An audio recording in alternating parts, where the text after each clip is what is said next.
between 2014-2024. And this meant consulting international reports, lots of media, official documents, and earlier analysis developed in the country or outside. And this stage helped us to understand the trends in the past decade, as well as some information gaps identified. Secondly, we have conducted a broad set of interviews with key actors from Moldova. We discussed with journalists, with representatives of civil society, civil servants in CC, Intelligence Service, Broadcasting Council, Center for Fighting Disinformation, and many other relevant agencies. And taking this opportunity, I would like to acknowledge the efforts of those who have made time in their agendas to discuss with us honestly. And we had a range of discussions which are really useful and interesting. Many of the elements of the discussions we had couldn't be included in this publication, but wherever information wasn't labeled as being used just for internal use, we've tried to reflect it in the report. The triangulation tried to connect all these two blocks of information sources in order to contextualize the information identified, in order to validate specific conclusions.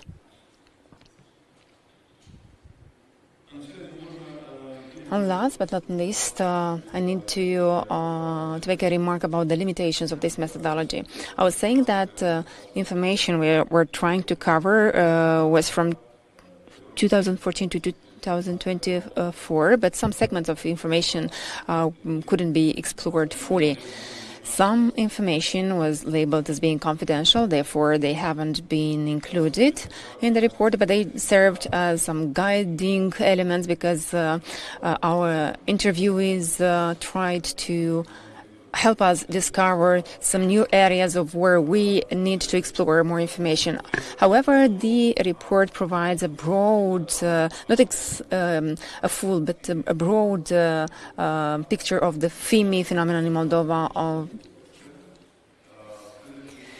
We believe this is a solid starting point for debates, including for developing policies in the future, and we hope very much that this will be useful for decision makers, everyone operating in this field. And if you believe some information could be explored more broadly, we are open for discussions to see what else could be covered on this topic. After having said all of this, I will give the floor now to my colleagues to move to discussions in the first panel. Polina, please. Thank you very much, Petru, for this presentation of the methodology. I think it is more clear now what this study is about, what it was founded on. I will reiterate that if you open the content of the study, you'll see that some of the factors have been phrased in a negative way, sort of inappropriate regulation on political funding or lack of pluralism. But these are not findings about the Republic of Moldova. This is about the vulnerability according to the methodology on which we had to reflect, to see to what extent in Moldova we have inadequate regulations, to what extent in Moldova the lack of pluralism and media is a problem. Is that situation specific to Moldova or not? So that's an important comment and an invitation for you to read the study rather than just looking at the names of the chapters, because these are just names of indicators rather than findings about the existing situation in the country.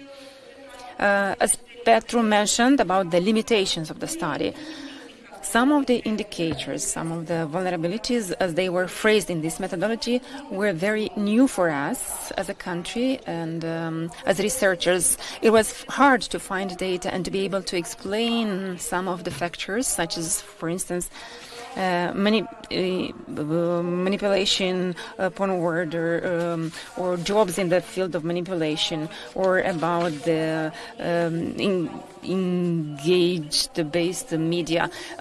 This is a problem in Moldova, but it wasn't so well researched, and it was hard for us to understand this field and to collect data and to present findings on these subjects. But this is a beginning, and hopefully new opportunities for research will open, not just for us, but for all those who are interested in this field.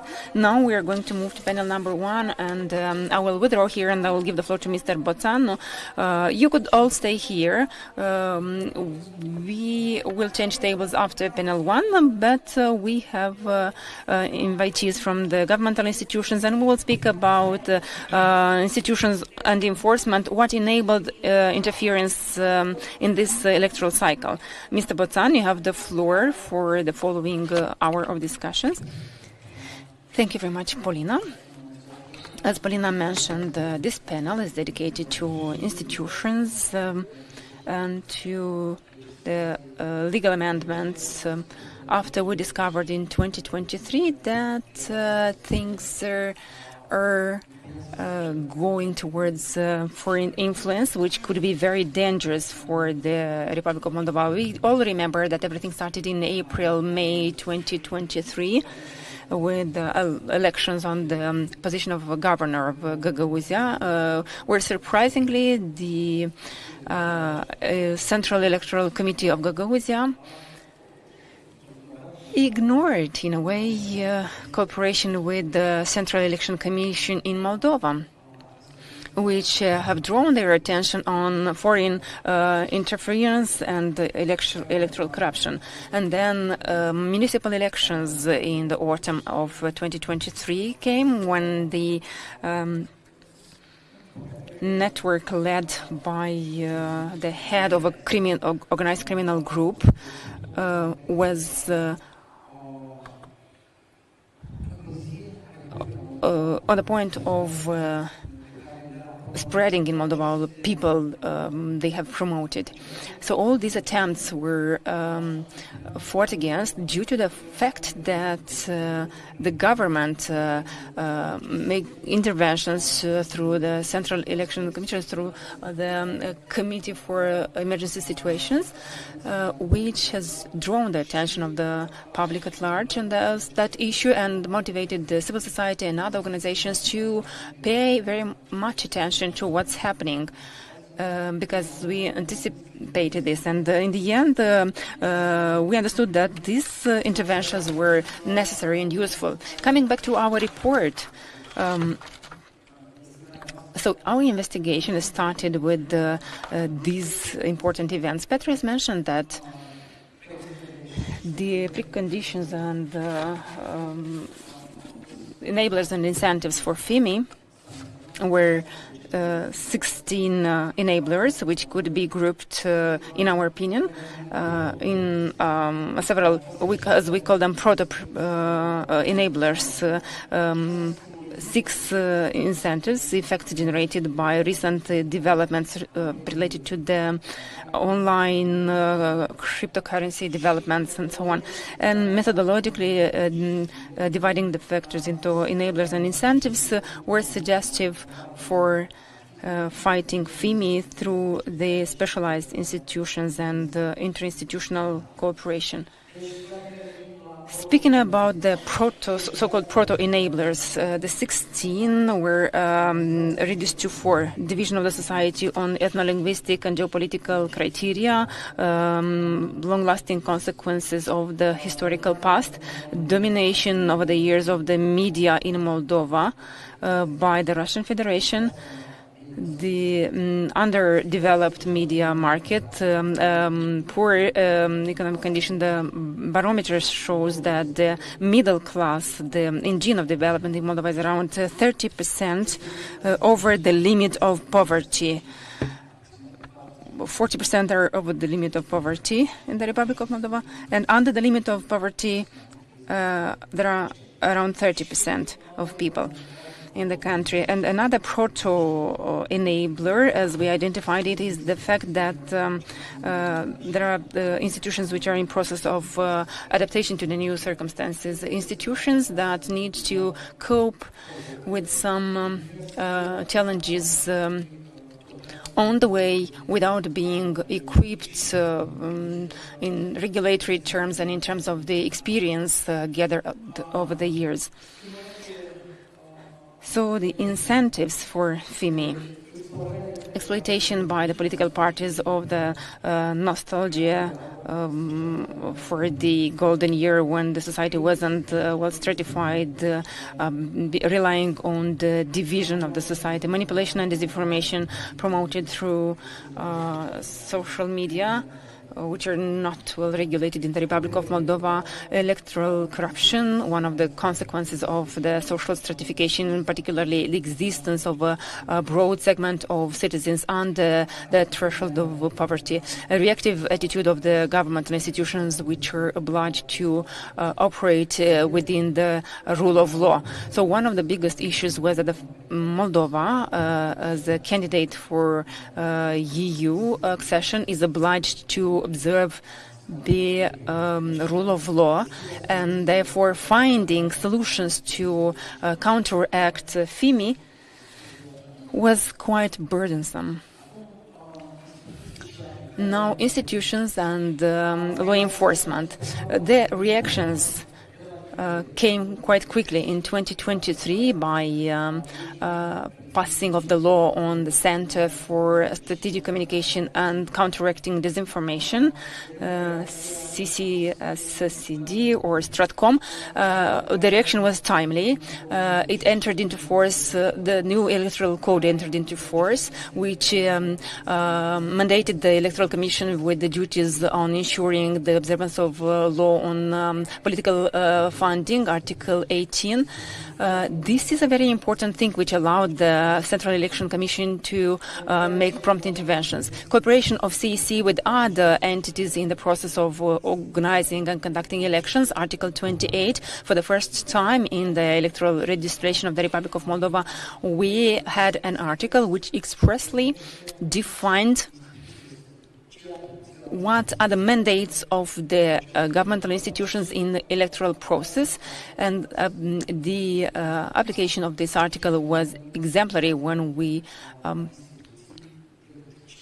faced other institutions other than CC. They mentioned that this interinstitutional cooperation is well working, and application of provisions of the Chapter 5 of the Electoral Code, financing election campaigns and judicial procedures, Chapter 8, which were applied by CEC in an exemplary way, particularly during the recent elections, parliamentary elections. Passing of Law 100 in 2025, law on fighting electoral corruption. This law, which introduced amendments in other 13 laws, was really useful because the electoral process, so in order to ensure smooth electoral processes, which is in line with the law. And the contribution of our colleagues from UNDP mattered a lot because they invited international experts to help the governmental institutions to fight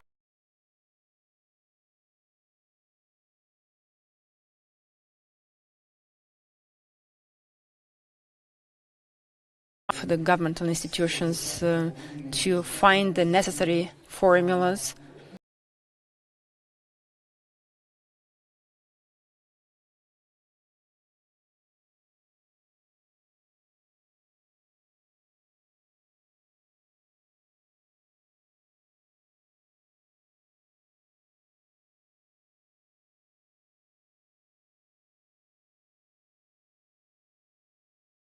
It's very important for all the approaches to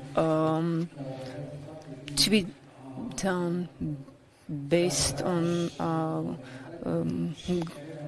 well-documented provisions. And in our opinion, after communicating with Stratcom, is that this institution has all the skills to make progress on this. Intelligence Service, General Police Inspectorate, Center for Preventing Money Laundering, they have the duty to make operative interventions to discourage FIMI funding. CC, according to the legislation, has the task to manage elections, to oversee political parties' financing, discourage illegal financing by applying measures stipulated in the law. And the Broadcasting Council has the mandate to ensure pluralist information and also hopefully to fight disinformation in social media. So in this panel we have representatives from all these institutions, and I'm really pleased now to give the floor to them for interventions. Given what's expected from us in the future and how interinstitutional cooperation and cooperation with the civil society could contribute to fighting FIMI. Now I'd like to give the floor to Mrs. Anna Revenko, Director of the Center for Strategic Communication. Mrs. Revenko, you have the floor. Good morning. Thank you very much for this invitation. When it was mentioned about ADEPT being established 25 years ago, I remember the first meeting with you, Mr. Boțan, and we were discussing about democracy at that time, although we were coming from different sectors at that time, but the foundation is the same. A stable democracy is what can unite us after the elections in order to celebrate rather than to speak about where we haven't succeeded yet to ensure prosperous future. So I suggest let's get out of the standard thinking, speaking about vulnerabilities just in the electoral context. Let's look at in a broader way how having such data, such systemic structural vulnerabilities, or you can call them how you wish, how can we build a national level response with architecture anchored in the strengths, which at the same time takes into account the weaknesses at the level of institutions and the society level, process level, a system that would protect democracy and democratic processes, not just the one which are relevant to the electoral processes. Why I am making this invitation to you? Because we all understand very well, and it is written in the Strategy for National Security, Russian Federation as a foreign factor will not stop with this fight, will not stop in between the elections, because, and I will call it MIS, manipulation of information and foreign interference. This is a definition in the law, a definition which has been agreed upon in the legislation of Moldova as an alternative to the FIMI term, because this doesn't appear just with regards to the electoral process. It affects many more processes, many more functions of state and of democratic societies. And therefore, what we do in between elections matters a lot and can make a difference for every next electoral cycle, in order for us to have fewer crises. But we understand that crises are unavoidable. But we want crises from which we could have a quicker recovery with less cost. So it becomes more and more obvious that the Republic of Moldova needs a strong architecture, an architecture which is proactive and penetrated, which could allow it to have a number of activities to counteract foreign influence. We speak here about proactive and penetrated. The good practices acquired within consolidated democracies in Western Europe represents a good starting point, but they are insufficient already in order to have a response architecture which would cope with the threats that have affected all the spheres of a society. The center started developing a mechanism, inclusive architecture, whole of the society, which includes measures for response to informational interference, or but it also covers Stratcom measures and stipulates for unitary coordination without substituting sectoral coordination. Dynamic response architecture is the one where the government institutions work with the organizations of the civil society, with the media, academia, and business, in order to increase the prevention capacity, the response capacity to FIMI. And this mechanism includes in a single chain the analysis and research, such as understanding of vulnerabilities or enablers, component for strengthening capacities and knowledge.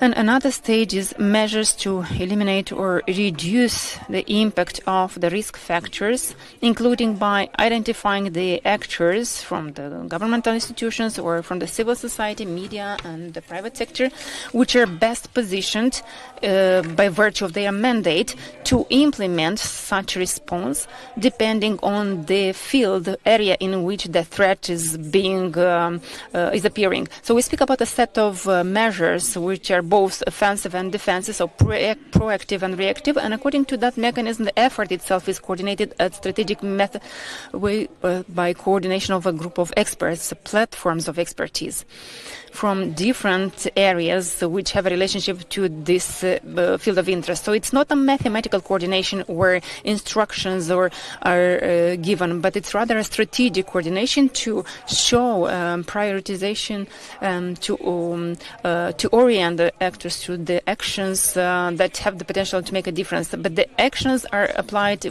within the limits of the mandate represented by different institutions where such manipulation appears. More specifically, as a part of this mechanism, at the end of 2023, beginning of 24, when we were at the beginning of this way, the Center conducted a mapping of the systemic risk factors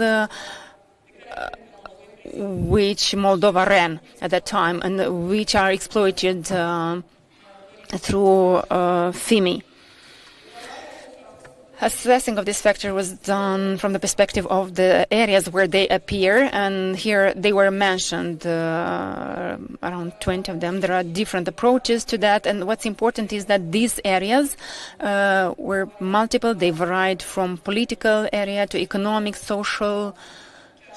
Even the economic component was divided into different sub-actions, energy, trade, but including through the way in which these factors being exploited project risks over the successful achievement of the 5 desiderates of the national security strategy, which you can see on the screen.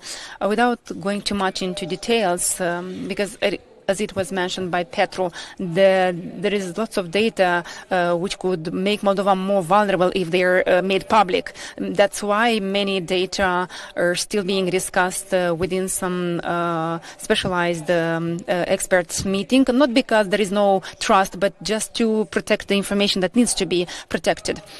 What I could say is that the factors that were mapped could be fit into 6 big categories, which you can see on the screen. Internal political division, external media influence, corruption and institutional weakness, economic and social problems, ethnical and linguistic tensions, and separatist trends feeding. These are the factors with which we started when we started building this mechanism, formulating recommendations for action for different actors aimed at preventing or diminishing the consequences or the impacts of the adversary's efforts, which we needed to anticipate. So what I could say is that elections of these 2 years served as a test in order for us to understand whether we have a thinking in a proper way, whether these actions or measures which are recommended, are they good? Do they have the potential to produce the expected effect? And we're now all congratulated with this result, but we all understand that these are very fragile. And this shows again that we are still far away from ensuring full resilience at the level of society and government institutions. What we have after the last elections, and this reconfirms what has been anticipated, and now all the arguments are here. So they're added to this list, and they're added to the details that our colleagues mentioned in the opening and which are mentioned in the report. Digital infrastructure at national level, this is a sector where need to ensure cyber resilience, IT system and the role of digital networks. We speak about the need for a set of measures to strengthen the media and informational resilience, extreme polarization.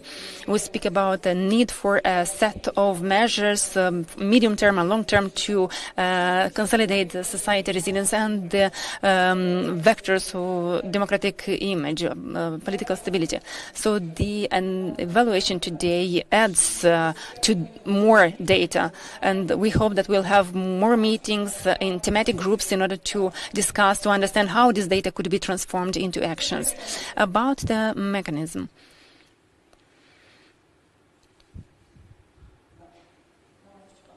I haven't anticipated this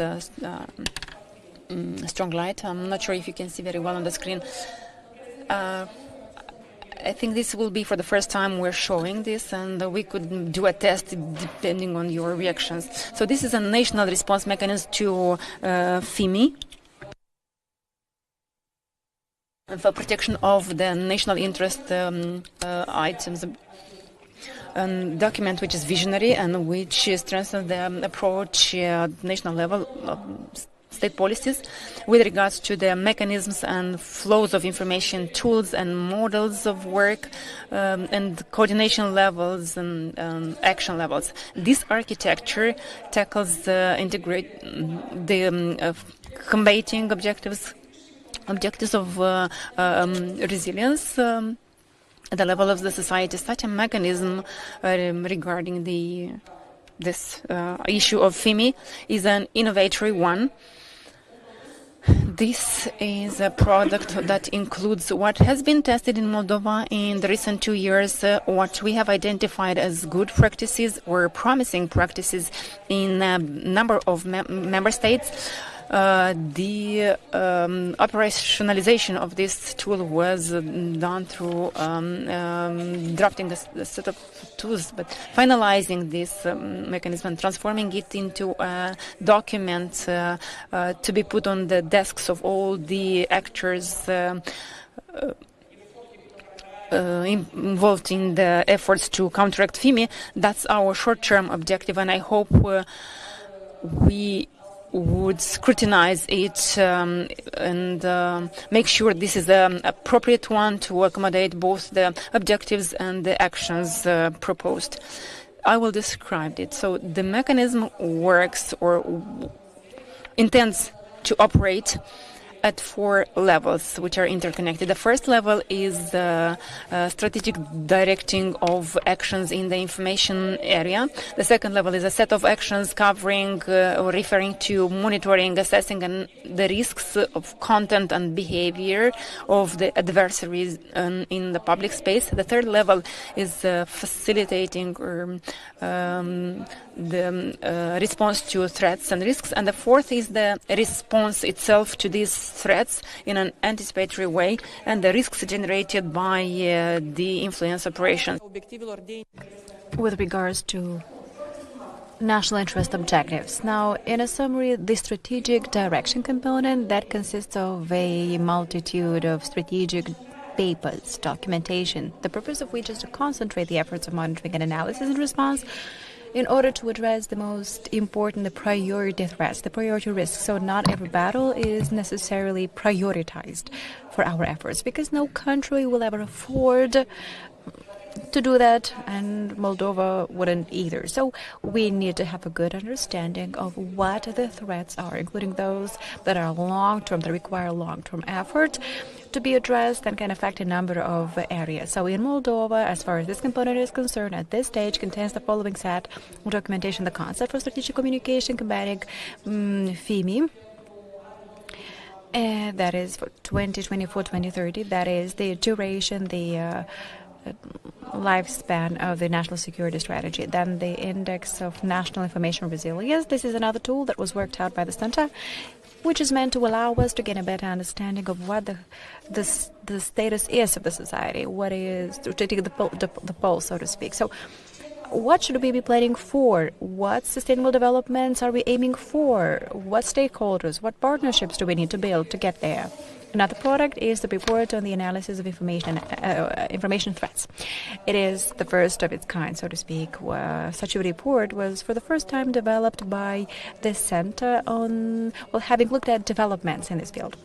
It is dated back in 2024 and published in 2025, though. So we only have the summary versions, if I may call it that. Only the summary versions make it into the public space. But first and foremost, this document is setting the path towards helping us understand what are the priority risks, what are the priority threats, and what is to be kept in mind as we're looking forward. And another important document is the map of vulnerabilities and objectives of institutional resilience. So practically it's a review of vulnerabilities. And alongside that, there are suggestions of what actions need to be undertaken, and they are oriented towards all stakeholders, not only the governmental institutions. And the other component, the monitoring and analysis component, is divided into two separate workflows, but that are operating together. One of them has to do with documenting the modus operandi of the adversary. How is the enemy or the adversary taking action in the information space? What is the hostile infrastructure that is affecting how things are in Moldova, that is overthrowing the situation in Moldova? And another one has to do with keeping records of how in public debates in Moldova operative interest matters are being debated in order to figure out the communication risks. Obviously, both processes facilitate the production of some analytical reports that are meant to help decision makers when they to make a decision with regards to strategic communication. The other level, preparedness for response, and response contains a number of actions, in fact, that have to do with training, guidance, provision of information, of data, conceptions, programs, so sharing that with those stakeholders that are in the best position to take action given the mandate that they have. So what did we do so far? Just to let you know that this is not a mechanism that is simply schematically drawn on paper and we're just trying to pilot. So our achievements, our accomplishments, you can find them on the website of our center. So that is progress. Progress was made in developing and testing the mechanism. There is a clear, simple description as to why those 5 pillars of strategic communication were selected. Many call them meta themes of communication that reflect actually our national interests, the constitutional interests of the country. And therefore, automatically, by default, this is an argument as to why they can be the response to FIMI. And it's not only about the state institutions, but every citizen should embrace that, given their duty as a citizen of a country, as per the Constitution, so to speak.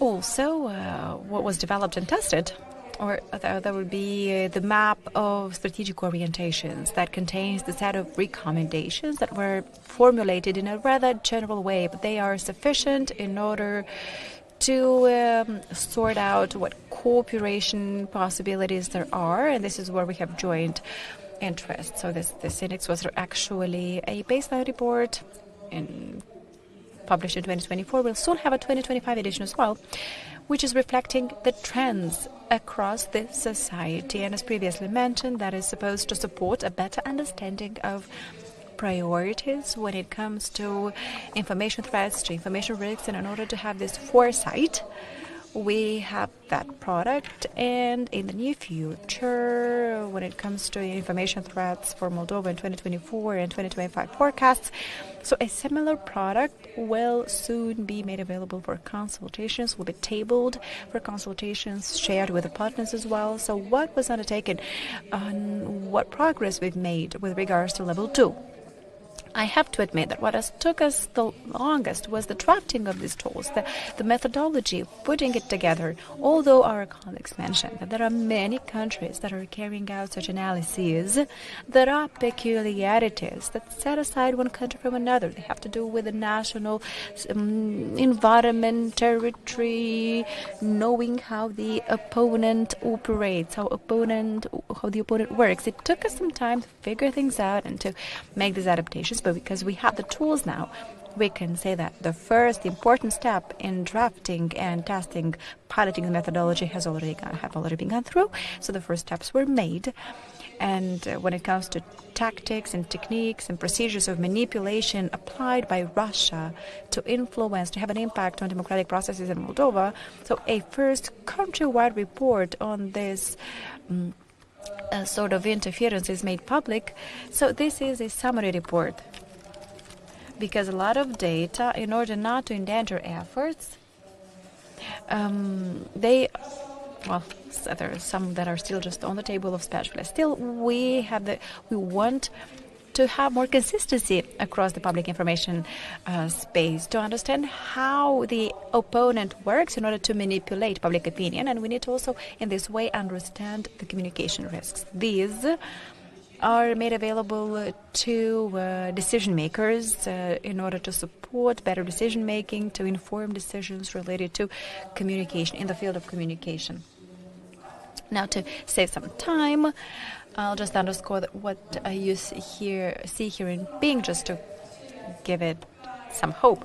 These are the actions where progress was made in terms of strengthening resilience. And what we managed to do so far, we've managed to draft and to test out training programs for civil servants. This is about institutional capacity building, getting a better understanding of systemic vulnerabilities and how information interference takes place, how internal processes are affected, and how governance processes are impacted upon. This is important to shed light on, so that civil servants can accept new proposals, suggestions when speaking about legislative provisions or political views. And a number of documents were developed as well. They're about strategic communication around matters of national interest.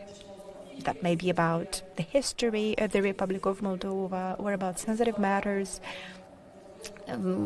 that are addressed, that are part of the information war, like language or culture. Also, policy recommendations were made too concerning education and concerning culture. Now, the policy recommendations, so if the recommendations are implemented, this would mean their integration in policy sector documents. This allows us to realize that the efforts we're talking about and that we're planning, those efforts are also very much related to the governance cycles. Planning, including them in annual programs or biannual programs or 4-year programs, allocation of resources, training of specialists. And us, we are looking into the more distant future. But we've piloted, tested a few tools. They turned out to be tools that can yield a particular effect. So there is something to work with. And again, to present further my point, with the Ministry of Education already we've started working on the mainstreaming, the integration of knowledge about national values, so they're mainstreaming into the educational process. A new curriculum was developed. It's called value-based, or we call it as value-based education, which implies building the capacity of people working in this field, civil servants and beyond, in order to further support the raising of the new generation. There are several tools that we've tested out in other areas as well when it comes to response specifically. An example is the many campaigns that were carried out in 2024, 2025 in partnership with the civil society, in partnership also with a number of specialists in the field of strategic communication. We've also had the support of international partners. The campaigns were thought through at the center. The data that stood as the basis that was taken from this index, and I decided to share this example with you in order to make a point, to say that consistent coordination does not mean going down to minimal instructions and just telling each and everyone what to do. It's rather about strategic coordination, strategic direction. And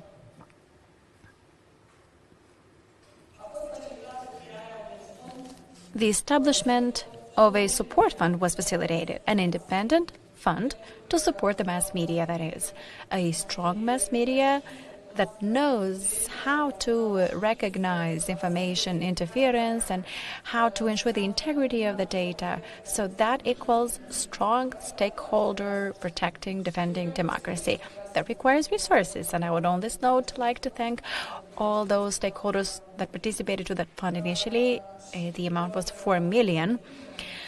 And I would like us to thank also all the media stakeholders who invested their time into learning, into getting to know things better, and to teaching people in a way that every citizen understands what it means when we say democracy is under attack.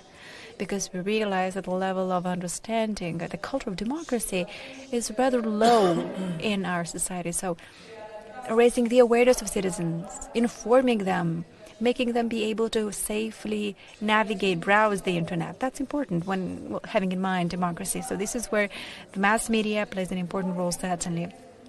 And another example where you can see it's not the center specifically doing something. It's not budgetary appropriations or funds that go to the budget of the center or something like that. It's just a way to also mobilize international partners, I should say.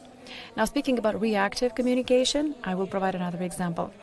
There is the communication cell in the electoral context, and support was provided to the Central Electoral Commission. We've established and we've managed a team of communicators coming from 11 institutions. The purpose was to make sure there is coordinated early response to attempts of disinformation with regards to elections. It was not the center that came up with this or that gave instruction as to who should do what, but it established this platform, and the monitoring team was also on board. You will see on the screen, this is something I'm often asked about, what is the relationship with digital platforms. Now, the agreements that, as a matter of principle we've entered into with a number of platforms, that implied establishment some escalation channels, that is, ways to signal, to ring the alarm, so to speak, when incidents in the public information space occur that are violating the community rules. Because unfortunately, such incidents are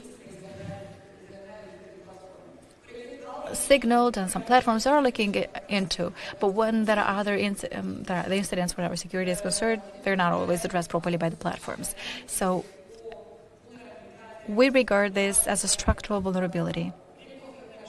And it can be, we are reconfirming it over and over again. It's one of the takeaways following these elections, and we need to be on the lookout for solutions. What we are here to do is to pilot those actions we did not manage to so far. Same goes for the tools. We need to figure out what every stakeholder needs to specifically focus on. This is where this study is very helpful. We believe this will be quite complex an endeavor when it comes to establishing clearly, again, who does what and when and how.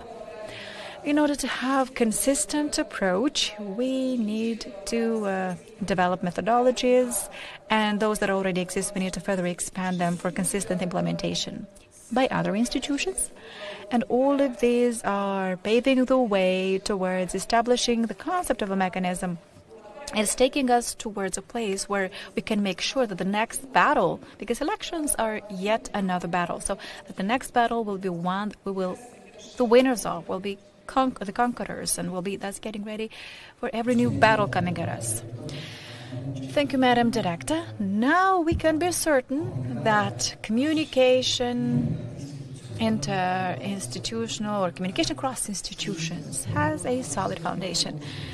To be honest, there were so many requests, so many stakeholders seeking explanations from the center. So as for the center to explain what the center is up to. And I think that this explanation is shedding a lot of light, and we can have the certainty that there is a strong basis for cross-institutional communication to address and respond to FIMI. Having said this, let's move on to technologies and representatives of other institutions, and that's institutions that are supposed to respond swiftly to FIMI, to electoral corruption. These are related.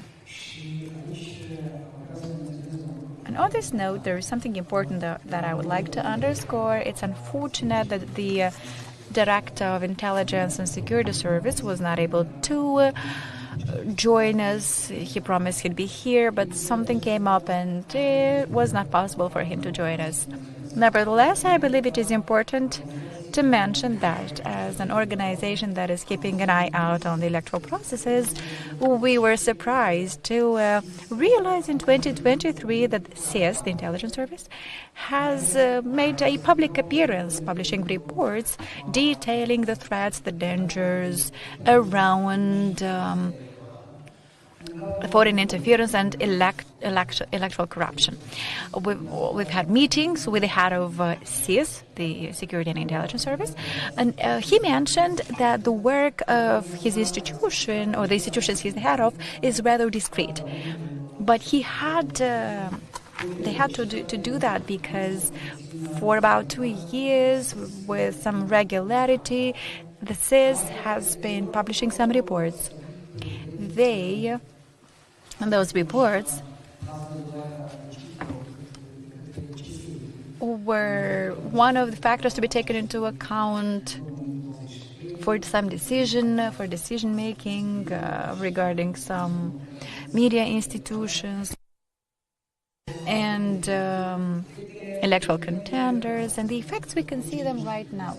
Our colleagues at Ziarul de Gardă newspaper have published these days. They've published a particular, a sort of a summary of court decisions, according to which one third of the heads of the territorial offices of Shor Party, which was declared non-constitutional, so that they, according to which they've gone through the trial courts, so the first instance courts, and there are others waiting.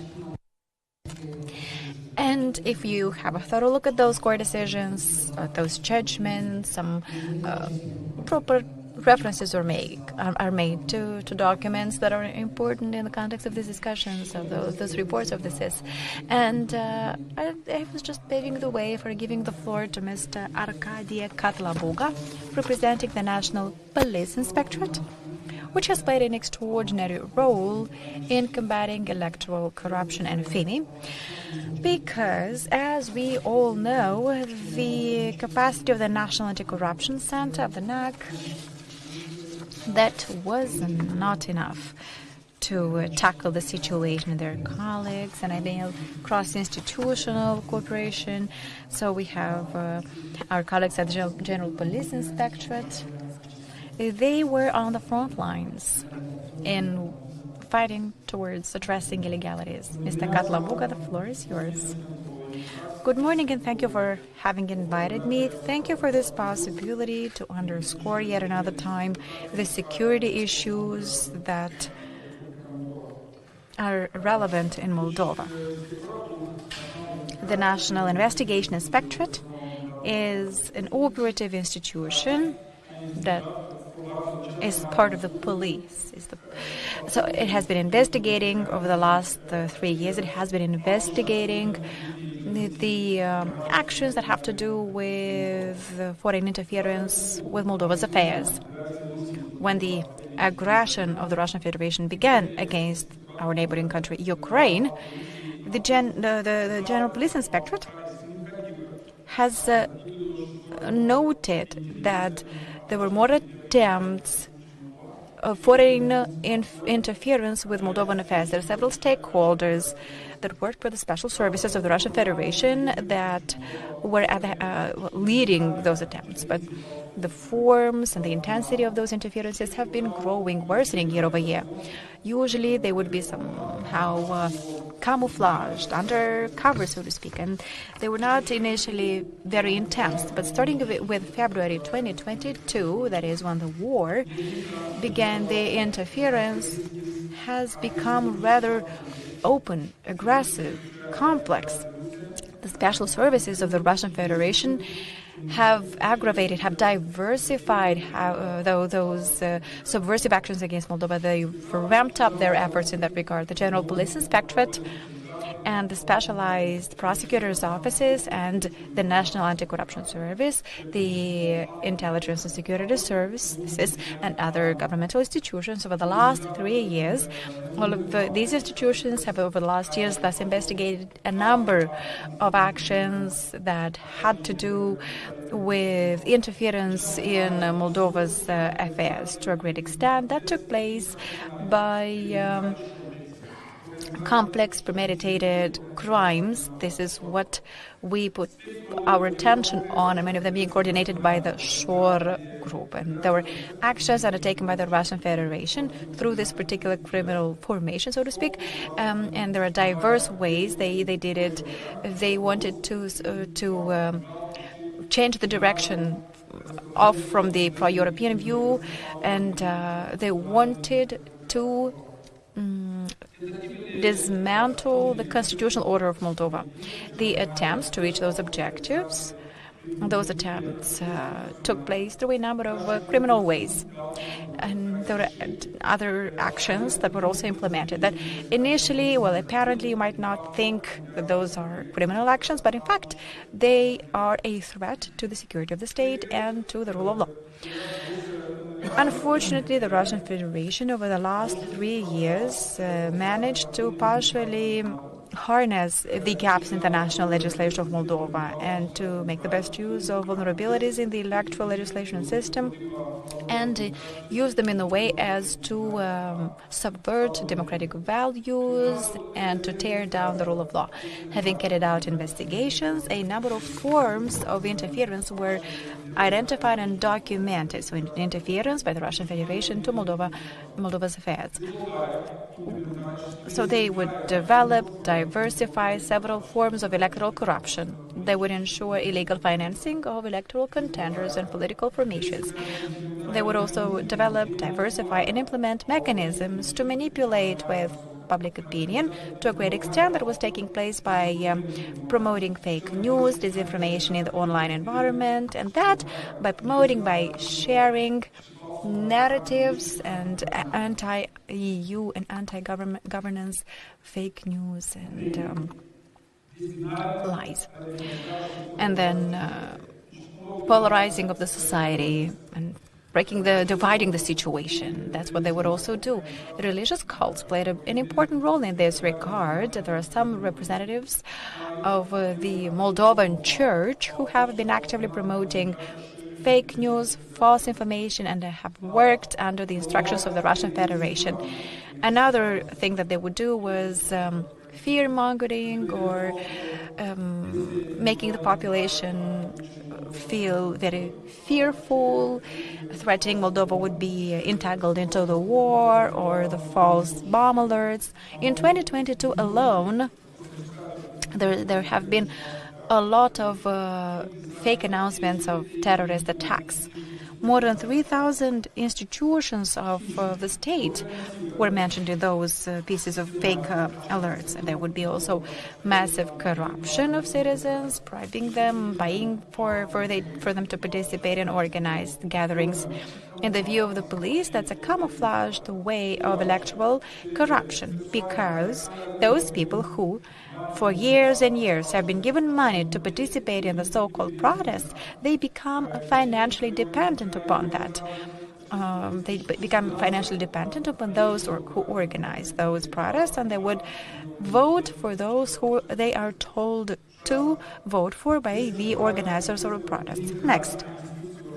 Carrying out activities that are meant to denigrate the governmental institutions and people working in those institutions, and the goal that is pursued is to demoralize and to discourage the employees of those institutions, to reduce the capacities of such institutions to stand up to challenges. And also the focus is on reducing the confidence, the trust of citizens in the institutions of the state. A few of examples I could provide when it comes to manipulation, disinformation. So the targets were institutions and civil servants. And that usually would have a greater level of trust on behalf of the citizens. So the President of Moldova, members of the government, law enforcement bodies and their leaders, they were the targets to subvert trust in them and those institutions that are usually meant to enjoy more trust from the citizens. In terms of, again, interference in Moldova's internal affairs, there were attempts to destabilize the situation. There were challenges from the Tiraspol, so-called government, the Gagauzia administrative territorial unit would also engage in activities in that regard. So there were attacks on the energy system, and these were planned and implemented by stakeholders at the request and order of the Russian Federation. Electoral corruption, illegal financing of political parties, they are among the challenges that the police and other law enforcement bodies of Moldova have been addressing to a great extent, to the greatest extent in most of the cases, and I will try to explain how these activities, illegal activities, were organized and carried out. So the Russian Federation, to keep Moldova under its political influence or within its space, once Moldova proclaimed itself independent, the Russian Federation has been taking a number of actions against that. And starting from 2022, as previously mentioned, through criminal organizations led by the criminal Shor, Ilan Shor, and the political party Shor, they have escalated the activities that were supposed to destabilize the economic and social situation in Moldova through aggressive, direct interference with the electoral processes that have been conducted over the last years. And these actions were implemented in a number of stages. The first one started with testing the illegal financing scheme following the pyramid fashion of financing for the Bashkan elections in Gagauzia. From April to May 2023, that's when the elections were organized for the position of Bashkan of Gagauzia. The Russian Federation, using the criminal formation, implemented a pyramid-shaped scheme for bribing or for buying out the votes. And those who accepted to be part of that, those people, were given quite big amounts of money. And the citizens who accepted to vote the candidate for the position of Bashkan, that is Madam Guțul, they would be paid between 1,000 and 2,000 lei for their vote for Guțul.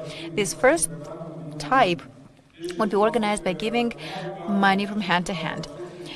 Many such cases were identified and were duly investigated. And as they thought that this was not effective enough, then they engaged in other methods of illegal financing. So the second stage of electoral corruption on the 5th of November 2023, so Shor criminal organization, at the instruction of the Russian Federation guardian, so to speak, in 2023, in the summer, the Shor party was declared unconstitutional. They decided to participate in local elections via the Shansta political party, headed by Alexei Lungu. Now, within record time, by engaging so-called activists that were illegally paid, they've established territorial organizations of this alleged political party in every district of the country, and every territorial organization consisted of local organizations. And although, as a fact, these people were working to meet the interests of the Victoria political party, they were not officially registered as members of that political formation. Every member was paid in cash, depending on the roles they were having in that pretended political group. The money was distributed to the so-called president of the territorial organization by couriers. The distribution of the money was happening similar to the drug sale mechanism, by placing packages of money in hidden places and then transmitting them to the territorial presidents of the territorial organizations, and they were distributing later on the money to the subordinated position and the people with the rights to vote in order to determine them to vote in a specific way. Stage number 3 was conducted in the context of the presidential elections and the constitutional referendum in the autumn of 2024. Given the fact that not all the objectives set by the Russian Federation were attained, and because of the lack of the electoral result, which was expected, the curators from the Russian Federation decided to transfer Ilan Shor from Israel to Moscow. And when he got there, he started to get more actively involved, more aggressively involved into the internal affairs of Moldova. Therefore, in April 2024, the convictee Ilan Shor declared that he decided to establish an electoral bloc of parties, which is called Victoria, which will consist of 4 pretended political parties of the Republic of Moldova, which actually represented some tentacles of the political party Shor, which was declared unconstitutional. It was also Ilan Shor at that time who announced that the public meeting for creating the Victoria party will happen in Moscow. And he invited 2,000 people to participate in the meeting. All those people having the role of transmitting the money later on. At that meeting to create the party, all the participants were provided amounts of money lower than $10,000. They had the duty to transport the money to Moldova through the Chisinau International Airport, and then to provide the money to the leaders of the Shor criminal organization. The police, knowing this fact, has managed to take during one night over $1 million US, and in total during the following days we raised over $5 million US, which were transported to Moldova by those means.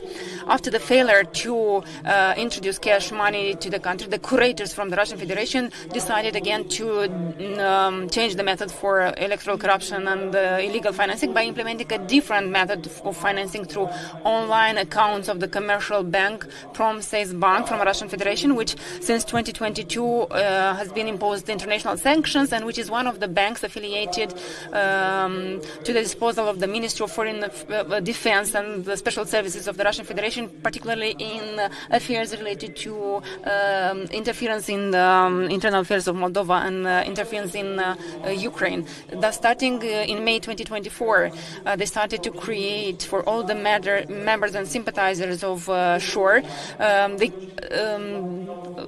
online accounts were created by concluding agreements for providing voluntary services between Eurassia organization, which was created by Ilan Shor, and the curators of such organizations. The members of the organization were remunerated monthly by through these accounts, which varied between 5,000 and 250 rubles monthly, depending on the roles, their roles in the hierarchy of that criminal organization.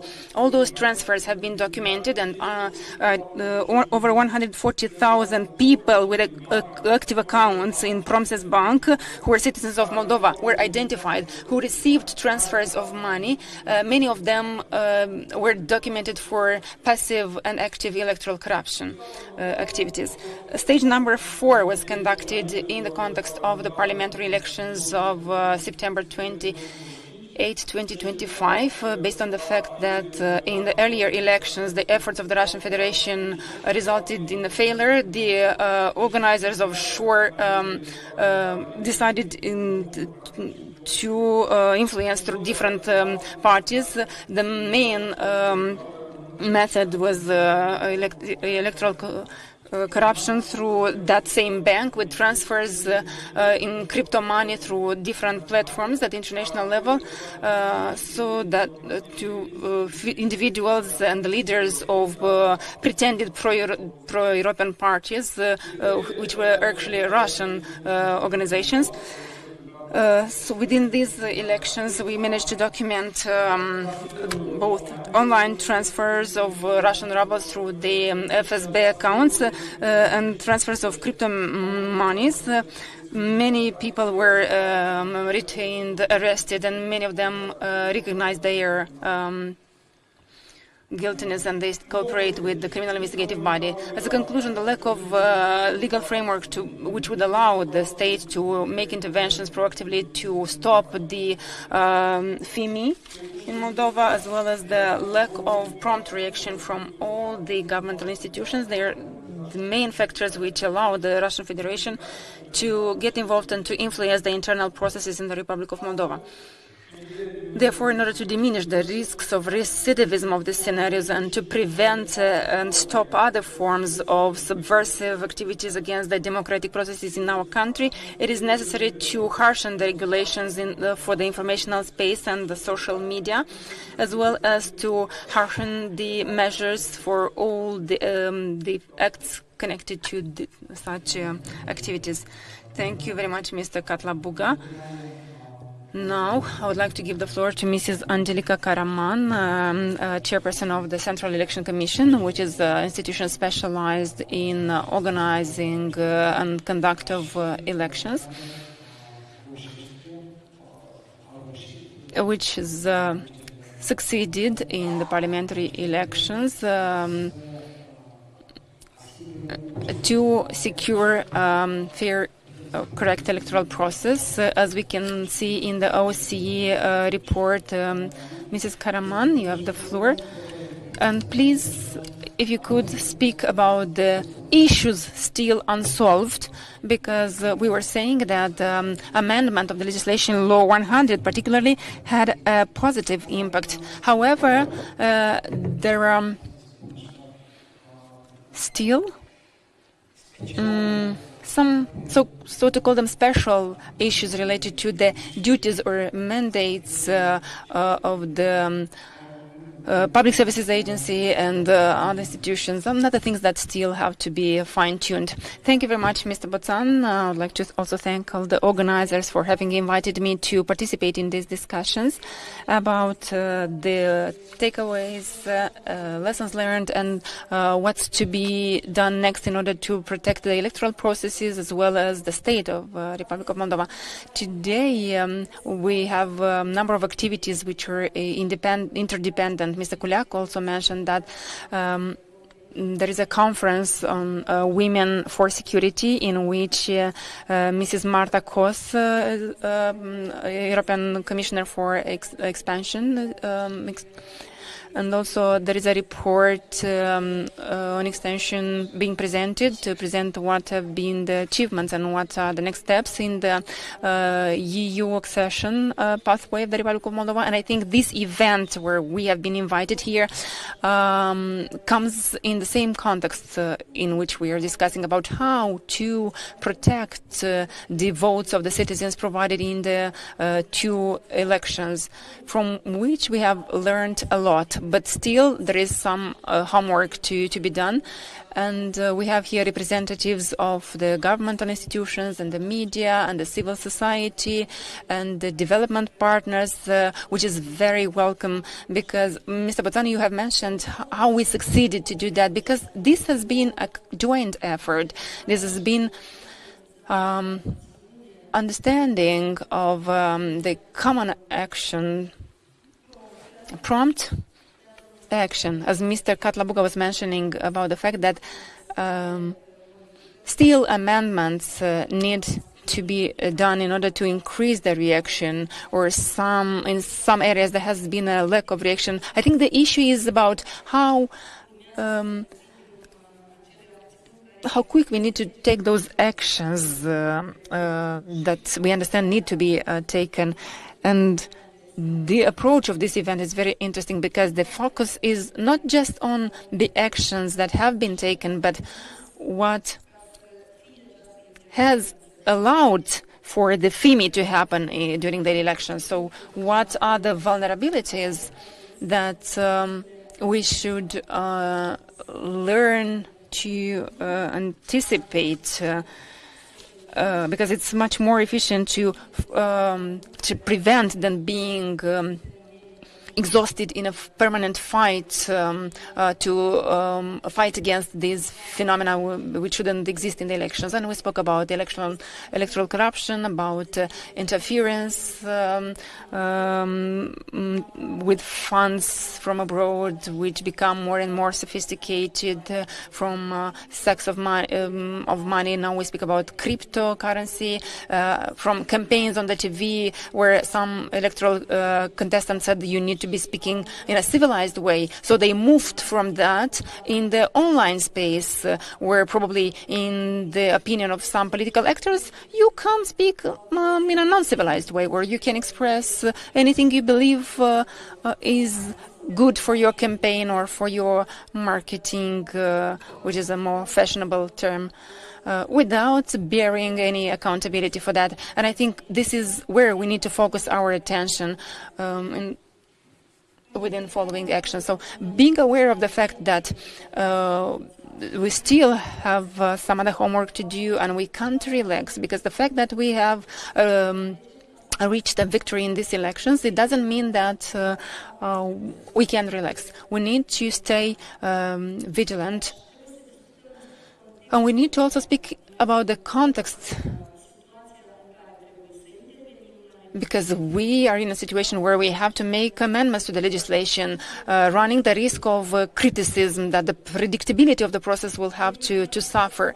But many times we have drawn the attention of the public that those amendments that have been made were really needed, and they have been done based on the lessons learned in 2024, where the phenomena happening there were explained by Mr. Katlabuga, and where the electoral system, neither the way of establishing the electoral bodies, neither the modality of establishing the electoral circumscriptions weren't attained. All the three components which the committee from the Venice Commission says that we need to amend at least 1 year before. We made the amendments just in order to be able to act, rather than complain that we have no tools to intervene with. And we were speaking about predictability or foresight. If we get prepared a lot of time before, you should be sure that those who want to undermine the law, they will also be prepared.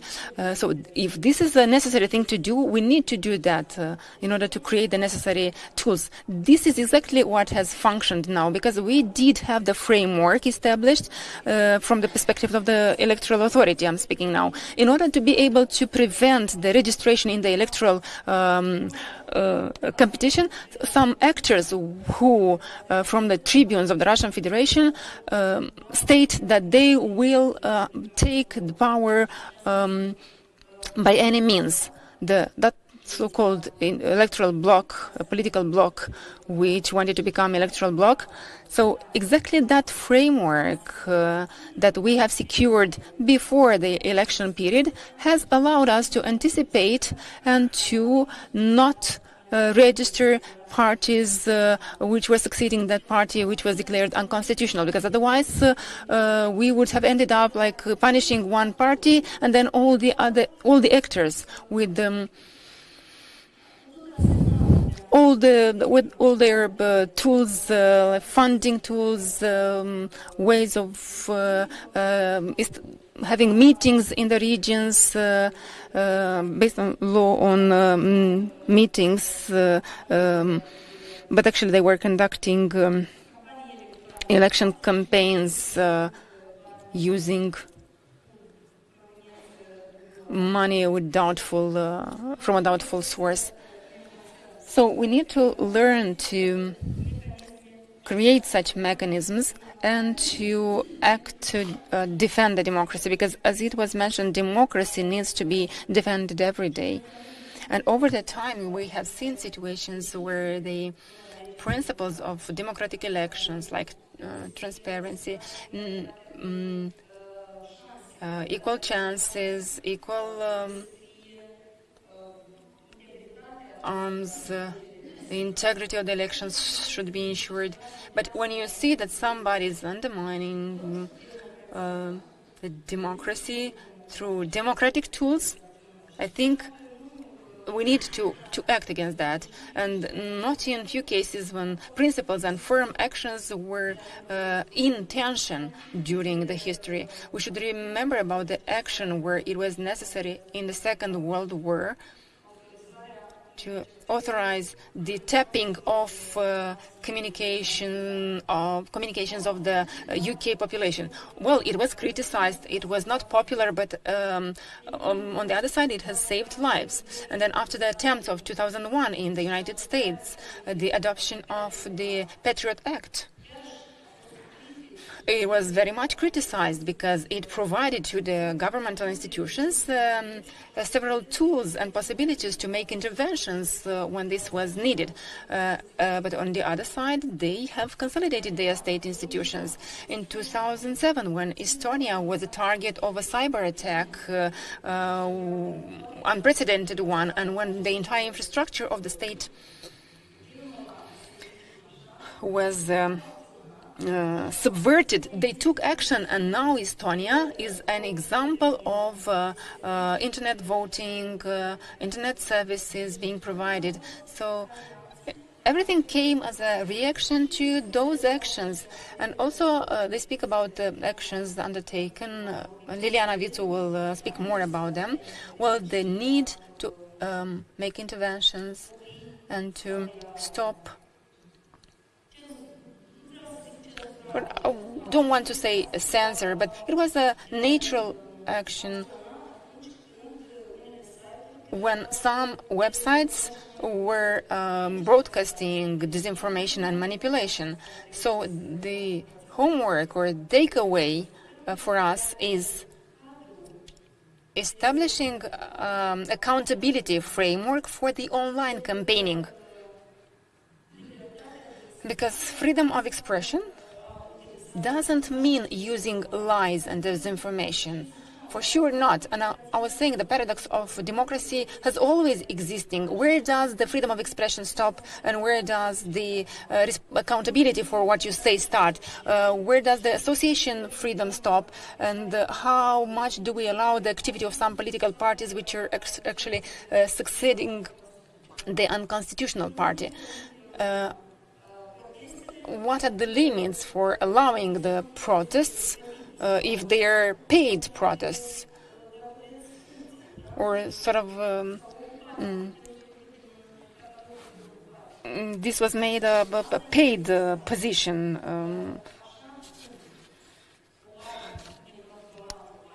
like an uncontrolled weapon could kill a person. Exactly similarly, an information could kill the trust into governmental institutions.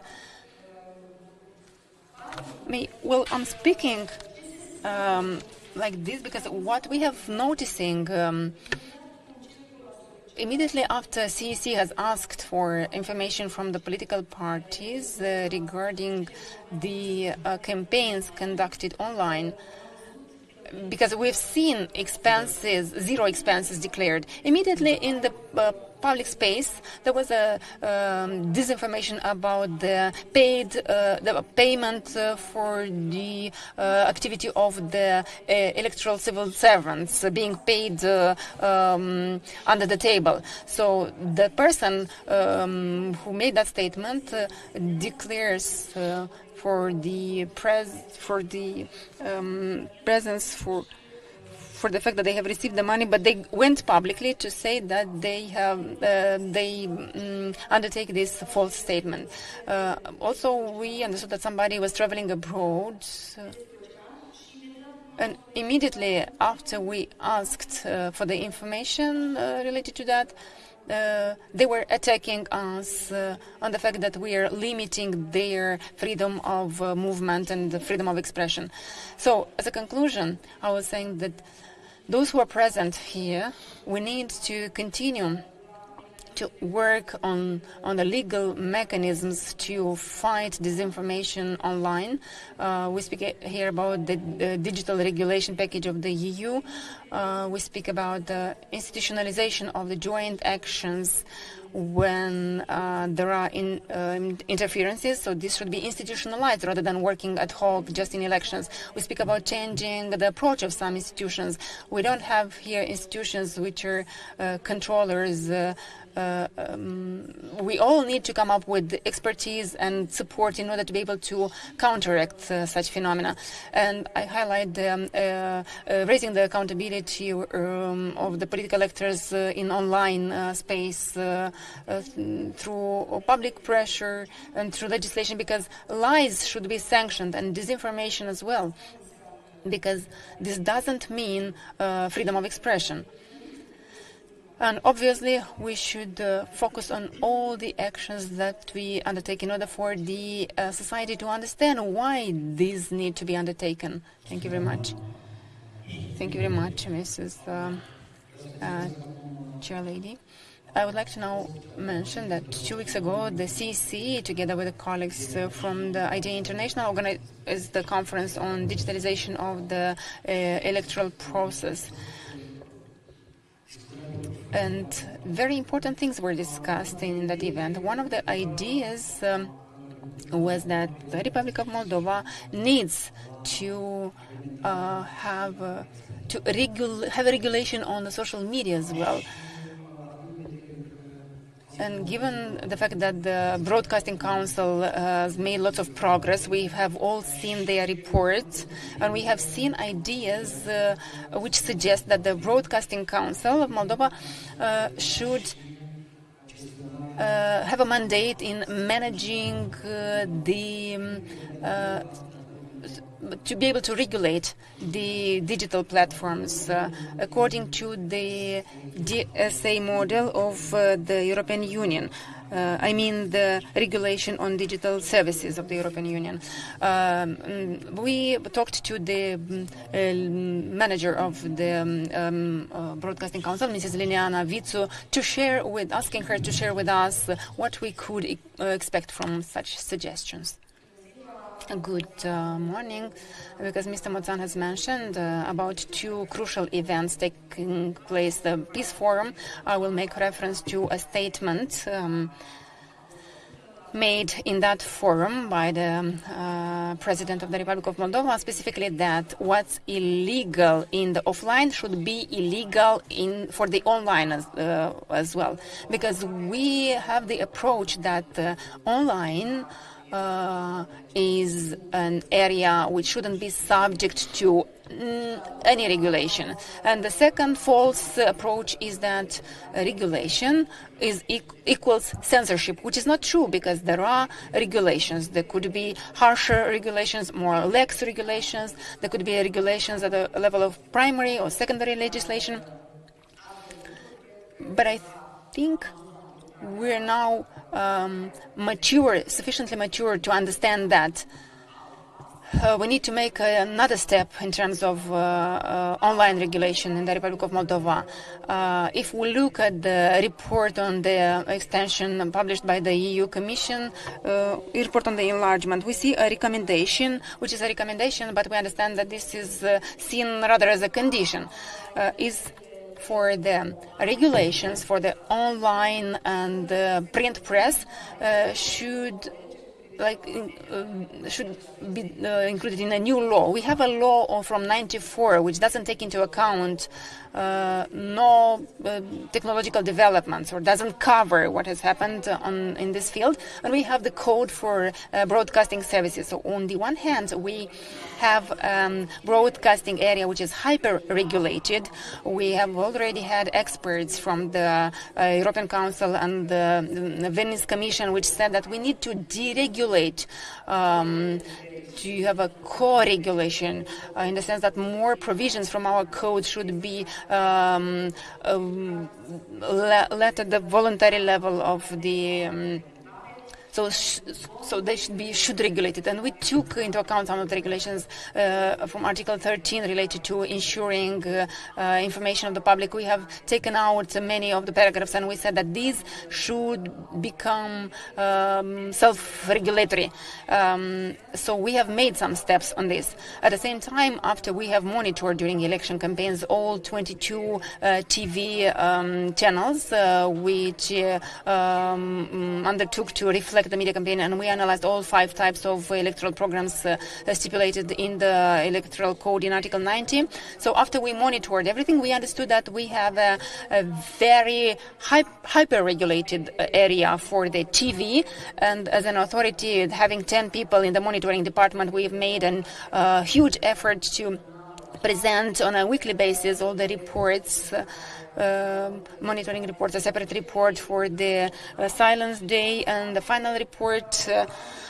And we have left the online platforms uncovered. And if we corroborate that with the information that as a source of information, particularly in Chișinău municipality, the main source is the online and the social media on the first place. Well, classical TV still is trusted and this is important because in the election campaign, people watch debates, talk shows, news, but this won't be valid in the following electoral cycle in 4 years necessarily. And on the other side, we have the a growth of influencers which have been left outside the regulation area. Those who are watching the influencers are unclear whether this is editorial or whether this is paid content. If it's paid, then who has paid it and what's the agenda behind it? If yesterday you have been a candidate and today you are a media person and tomorrow you are an influencer, so who are you in the end and who are you regulated by? But based on the discussions that we have had after elections with the European Commission, it is clear that there should be a regulation of the online platforms and print media and the content creators, at least in terms of transparency of the funding source, transparency and separation of the editorial content which is unpaid and paid content, and transparency of ownership. Who is the final beneficiary? Because we have influencers behind whom there are political parties, non-state actors, part of FIMI operations, and so on. What else has happened and is worth mentioning is that on the 21st of August entered into force amendments to the Code of Broadcasting Services for which the Broadcasting Council is responsible, by which we have extended the obligations of the non-linear broadcasting services like digital TV. The linear service is the classical TV as we see it on the screen at home, and non-linear services is its digital extension. So they have 2 additional obligations besides the 3 obligations that existed before. The 3 previously existing ones were observed the obligations regarding the commercial publicity, disguised publicity, separating editorial content, and we have fined TV channel 5, Canal 5, which we considered having disguised publicity for Victoria bloc, Pobeda.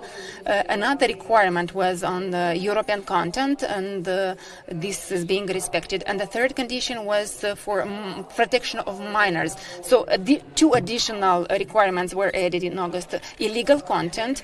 The amendments introduced Article 11, which says clearly what means illegal content, and this was done in order to get aligned to the provisions of the EU acquis, and hate speech is part of illegal content.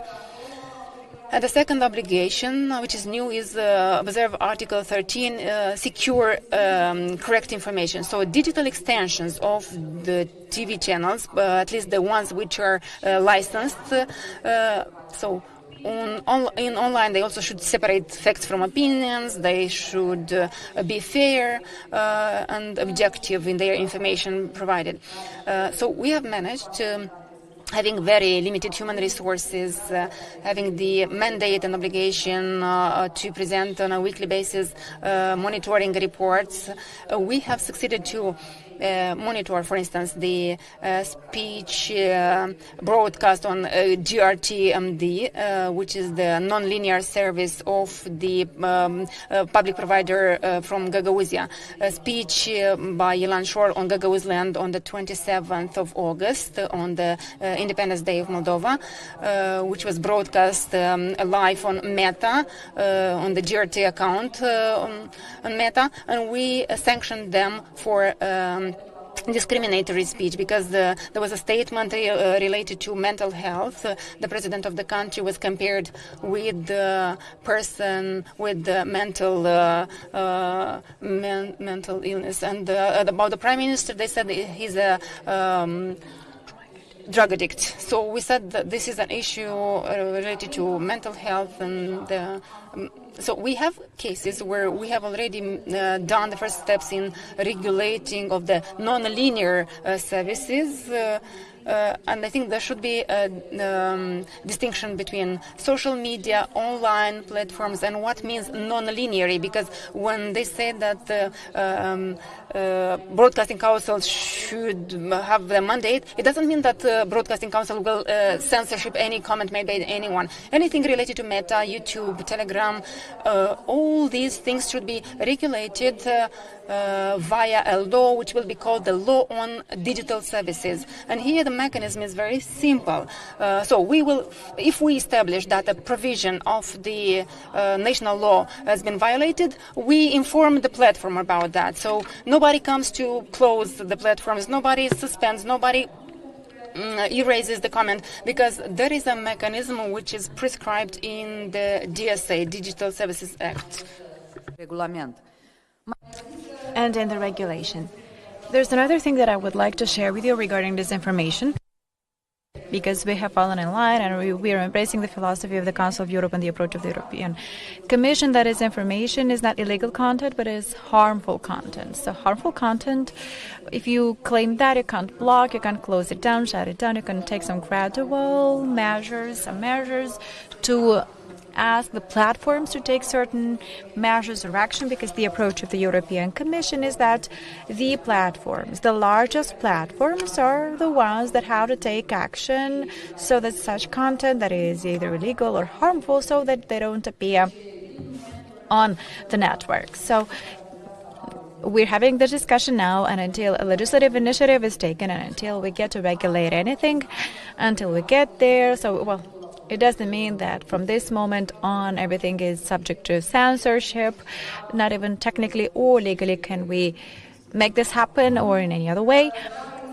Speaking of the campaign, one thing only out of what we noticed and what we've experienced as an authority, Angelica Karaman has already mentioned the pressures that the Czech, the Central Electoral Commission, was subject to, and other authorities as well. She has personally been the target of attacks, as well as the Czech colleagues. There was a new type of pressure that we were under, and that we regarded as part of the strategic actions to prevent civic public participation. So it was that SLAP, strategic litigation attack, we mean, because within 3 months we've received more than 60 petitions from the Lungu department, about which there's been also an investigation. And those petitions targeted just a few TV stations. Those petitions were erroneous. They were not properly supported by documentation. The first such set of petitions, we have regarded that set of petitions as made in good faith. According to the administrative code, we are supposed to treat them like that. Every petition that is filed needs to be addressed and analyzed, and that meant asking TV stations for their opinions regarding that petition. So it was pressure that was meant to put pressure on those TV stations. They had the obligation to give us an answer, otherwise they would have been liable for sanctions for failing to follow the instructions given under the control, because that's what we were doing. So with our own hands, as we were put into that position by the administrative code, we were forced, so to speak, into harassing these devastations because of those political parties who took action that way, who put us in a position for us to take that action with regards to several devastations. This hasn't happened during the presidential campaign last year, though. And this intimidation of news people, I think they're the Gagauz authorities only that are putting pressure on newspaper people. But now we have non-governmental stakeholders who are also engaging in putting pressure on journalists. They've changed their practice. They became very aggressive and as far as journalists were concerned. And one of the recommendations in the report, in the report on the mass media, so it focuses on the protection of journalists working for newspapers. That's all from me, I think. Igor, was there anything else that you think I've missed? Well, thank you very much for the very special things that you've just mentioned. A lot of that was new to me, and perhaps for many people here. Now, dear participants, this is where we've finished with this first part with these speeches from the heads of public institutions. We might take a question or two, though we are behind the agenda. But if there's anyone in the room who would like to ask a question, ask away. Brief questions and brief answers. Well, given it appears that it's not in vain that we're behind the agenda, it appears everything was very clear and thus there are no questions, so we're done with the first panel. We'll be moving on to the second panel. We'd like to thank all keynote speakers. Would like to invite you all for a group picture, and then we can all enjoy a cup of coffee over the coffee break, and then we'll be back for the second panel where we'll be speaking about money. So everybody's invited to join for the big group picture. Da, avem pauză de cafea timp de 10 minute. Revenim la 12 și 5 minute. Break till 12:05.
We are way behind the agenda, so I'd like to urge everyone to join us here.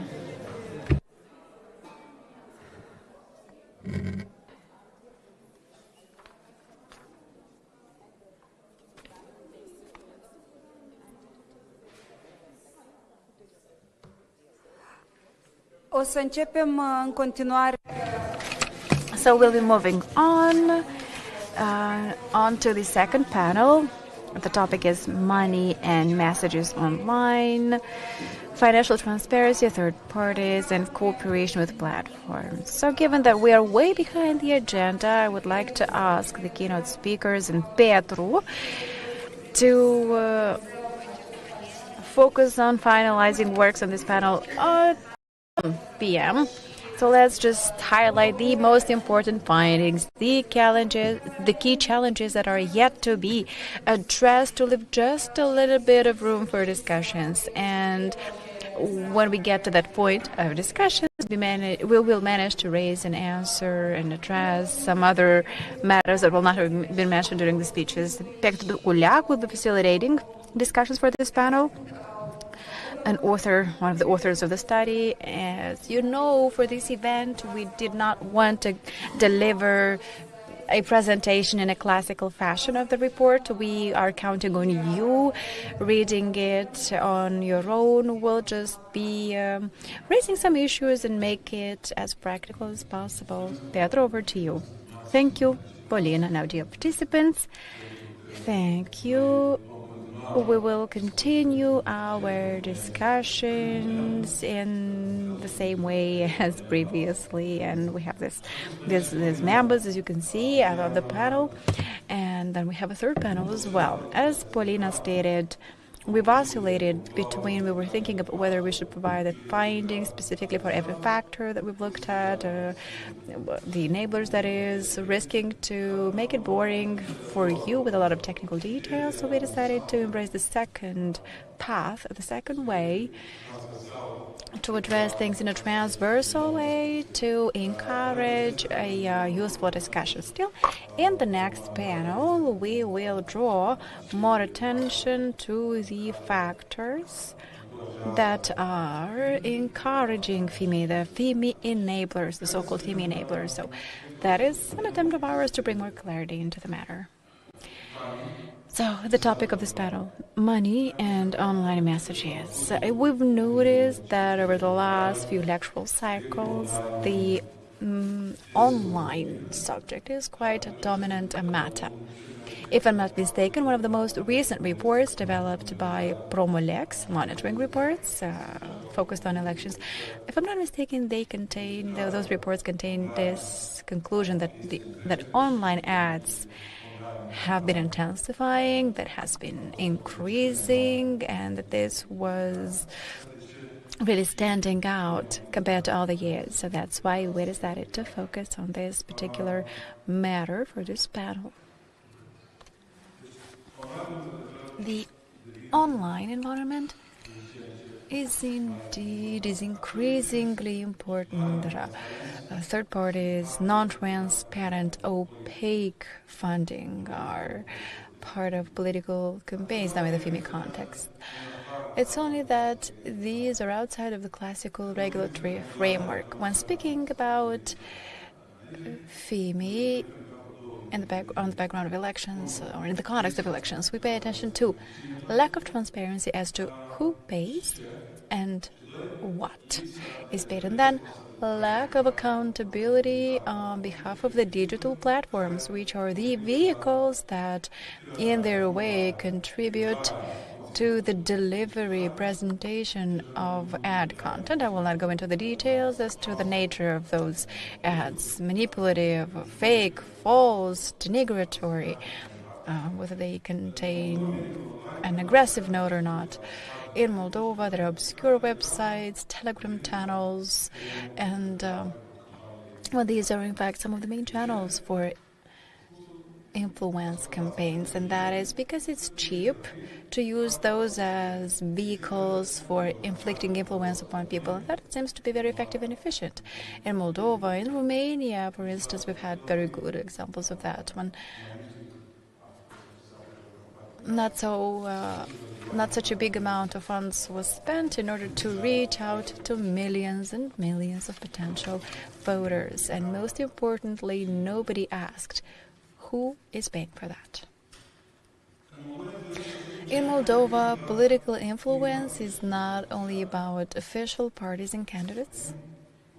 We've got civic voices, and an important role is played by the proxy actors, the third parties, NGOs that do not have a clear work or activity, or their initiative groups, groups of friends, online pages, the other unknown influencers who just seem to speak their minds, but in fact they just promote political messages per se.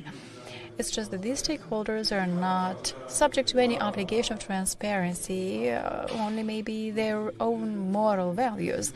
We don't know who pays them, there is no reporting whatsoever in that regard, but many times you can expect, or it appears like there are generous funds behind it from the outside.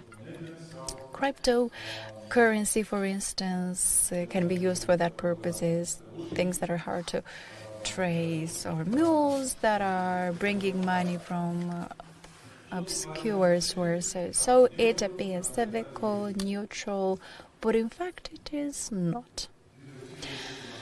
And it just happened that for the last campaign we've seen that the authorities have mobilized their efforts substantially, fortunately, and they've taken plenty of measures. They responded, but also they focused on prevention, anticipation of certain manifestations.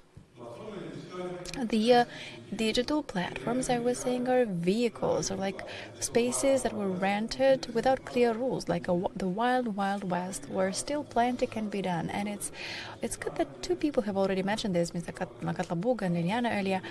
Now, to quote the president,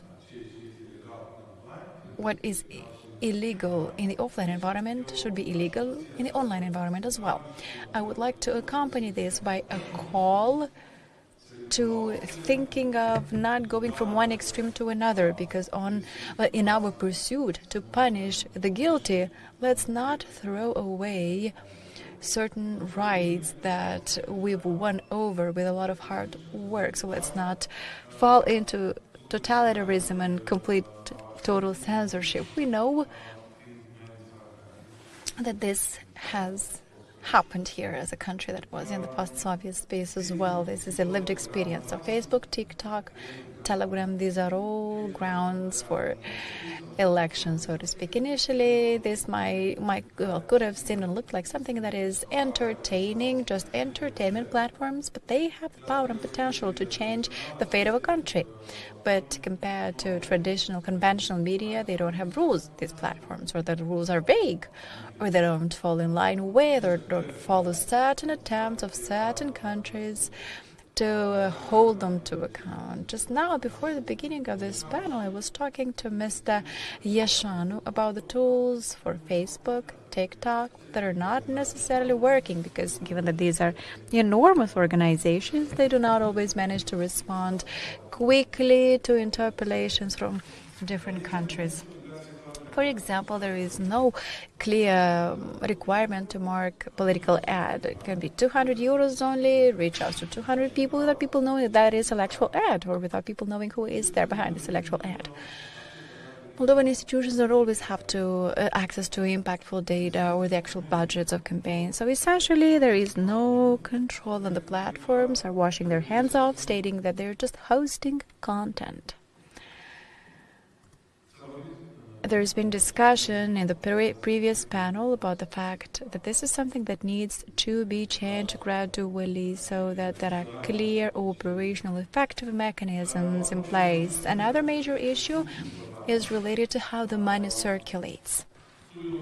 The study shows that major funds take channels that are hard to trace, to follow. They can come from abroad, or some interim structures and bodies that are disguising the actual sources.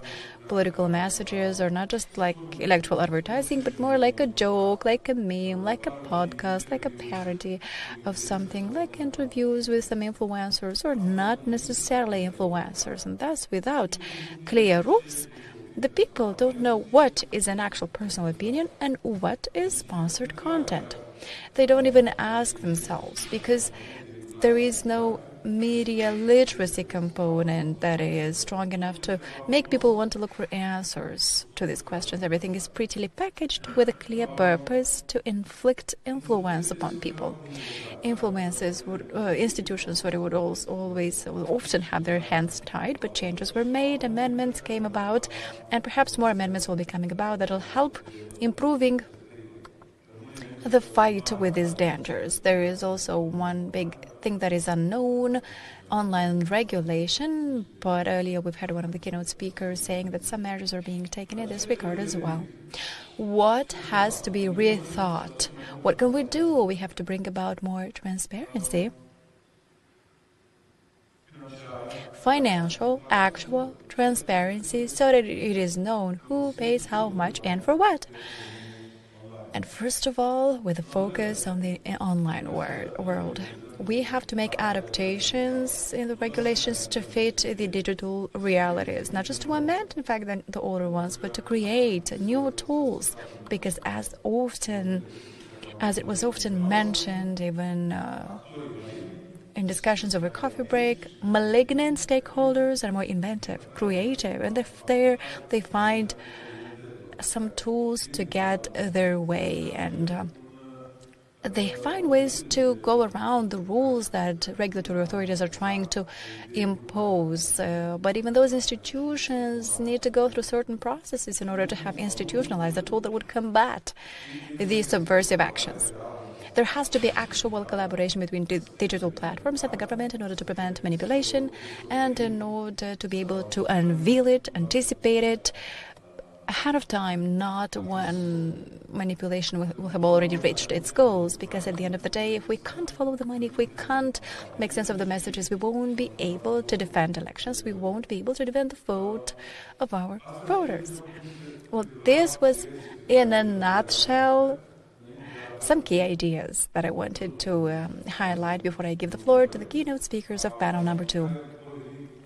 They will provide details in their own line of work about issues, risks, enablers or incentives, FIMI enablers or incentives, in the electoral context and beyond. Mr. Postica, Deputy Chair of the Electoral Commission, Central Electoral Commission, I invite him to take the floor. I would like to kindly ask him to address these two matters, or others as well, the money and the online world. Mr. Postica, over to you. Thank you. I will take a minute or two to address this matter, the money, the political financing, political party financing, but I will start off from something that you mentioned, that institutions in Moldova cannot check the actual budgets of campaigns, and that is to a great extent true. This is a reality that we are well aware of, that we've recognized as such, and as a matter of principle, we've tried to put together supervision and control over political financing with this in mind to begin with, because we were aware that the Central Electoral Commission, the authority in charge of supervising political financing, that, well, we realized that alone we won't be able to achieve anything. So we recognized that by collaboration, cooperation with other public authorities in the field, only together, by joining efforts, can we become more effective, efficient in this field. And I will not list everything, because for every election, we were adding a lot of new ideas, new items, but I will focus on the last elections we've had because we were quite visionary at that time. We've planned out, mapped out all risks and all challenges that we could be confronted with. We've established a number of working groups, and they were cross-institutional working groups, which were joined by other colleagues from public authorities, and at least 2 working groups were dedicated specifically to what you have raised: financing, political financing, including illegal financing, voter bribing, corruption, and all the bad sides of illegal financing, and information, disinformation via the traditional mass media and via the online platforms. We've brought on board for these activities a representative of different public authorities. I will not name them now because I run the risk of not naming someone and they will be upset.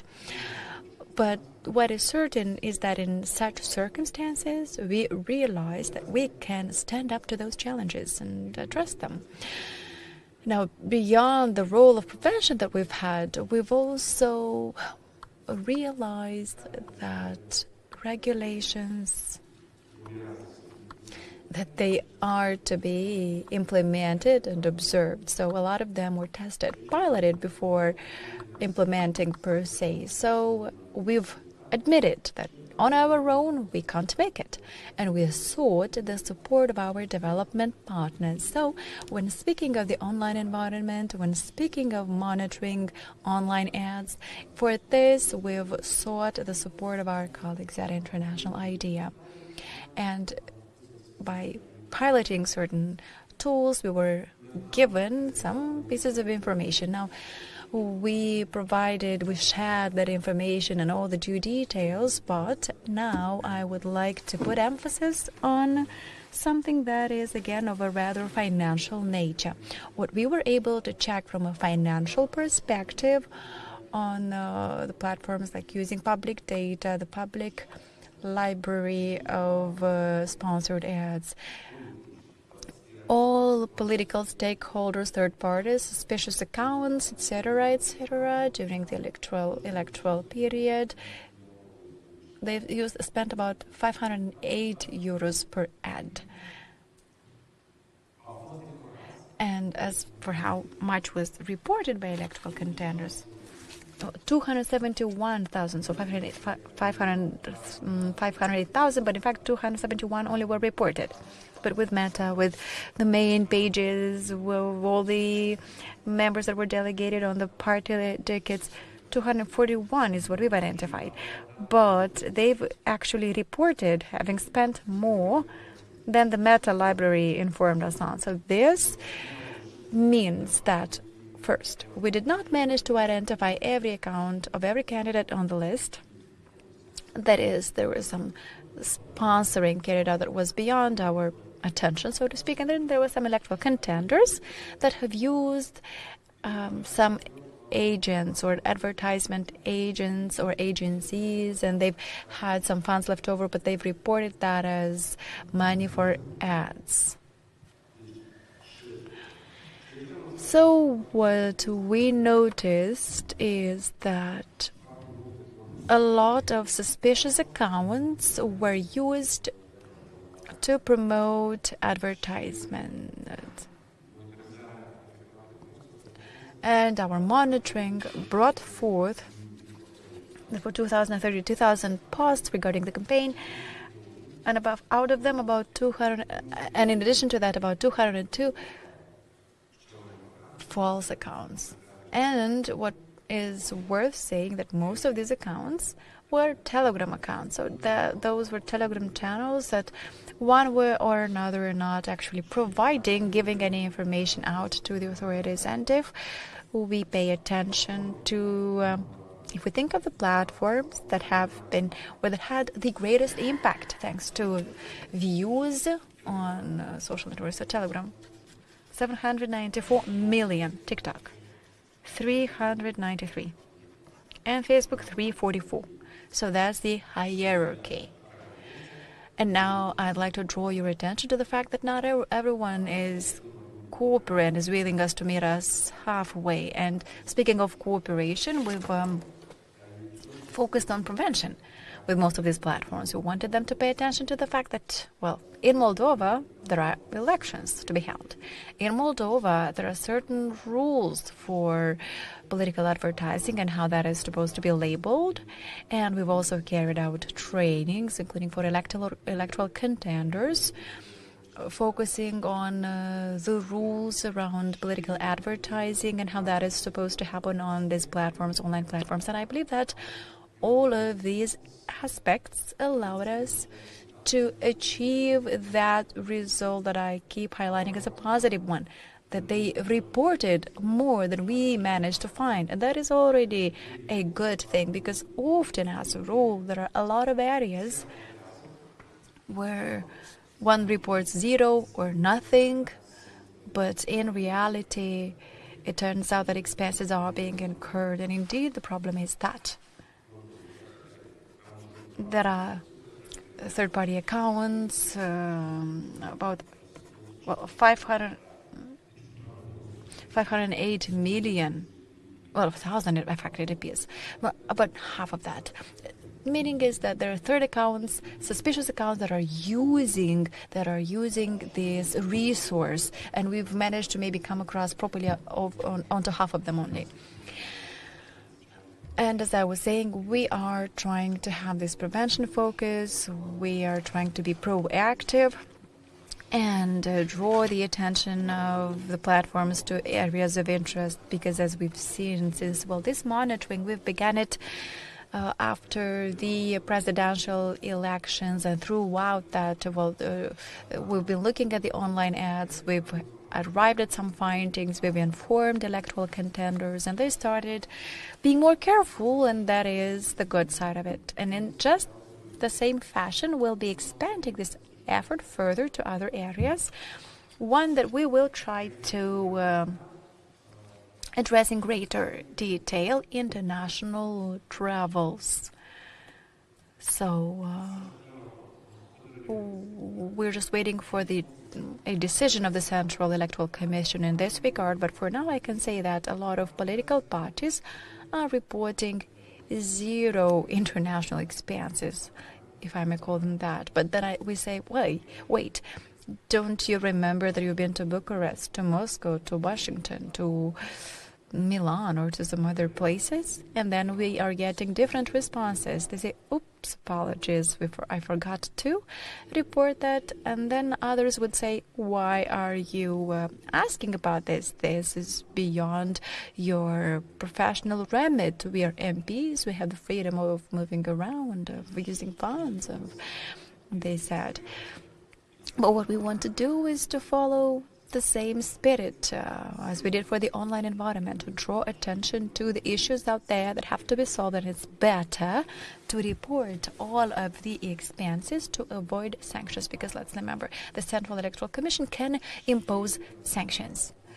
And in closing, I would like to say that the online environment is beneficial, how do I say that regretfully, is beneficial, not in a good way, when this environment is used to do hidden, disguised advertising, using funds that are of uncertain origin and so on and so forth. But on the other hand, the online environment is one that we too, the authorities, are harnessing or making use of in order to get a hang of those irregularities, to identify, to come across them. Especially in the online environment, we see that they, for instance, are boasting about having been abroad on a work-related trip, or that they have a video spot created, or they are boasting about some, videos they've shot, and they publish that and share that on the online environment. Some people are using the online environment to promote themselves illegally, to advertise themselves illegally. We will thus be using the online environment to keep records of such behaviors. Thank you. Thank you, Pavel. You were also speaking about the fact that you've informed contenders and that you've noticed that they started paying closer attention. And I I would like to add that they were paying close attention to when they started doing something illegal and be more careful with that. But now let's look into more obscure things, so to speak.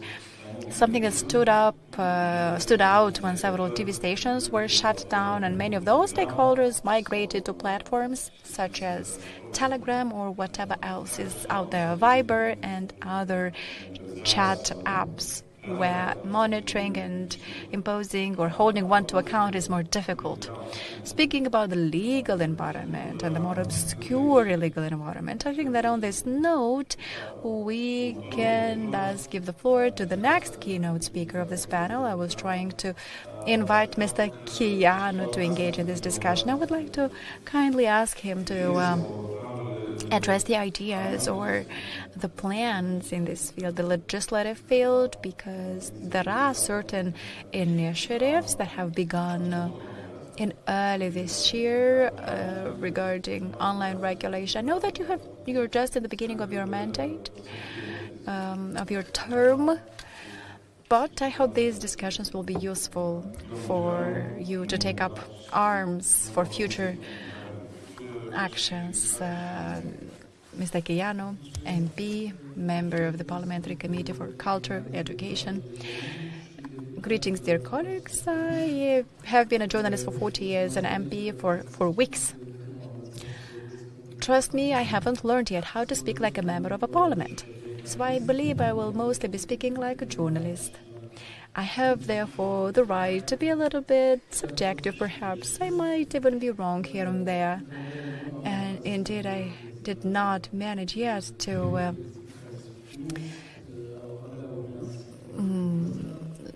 be very well familiarized. I did not manage to familiarize myself with all the projects you've mentioned. I did not look into the ins and outs of that yet.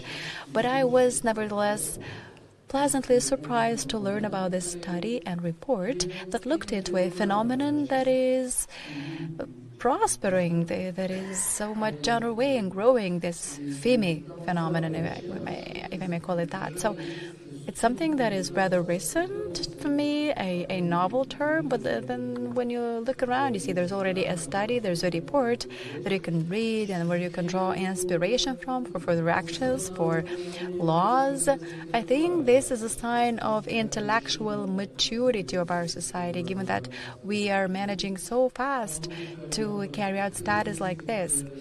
Another thing that I was fond of is that this survey has looked at a time span of 10 years from 2014 all the way to 2024, which is good because we can see the dynamics, how things evolved, how things have been changing, and how they've been transforming, and the way it is written, the language used, I'd say, is very persuasive, clear, to the point. You can see professionalism hiding in that text, which again makes one respect the contents of the report.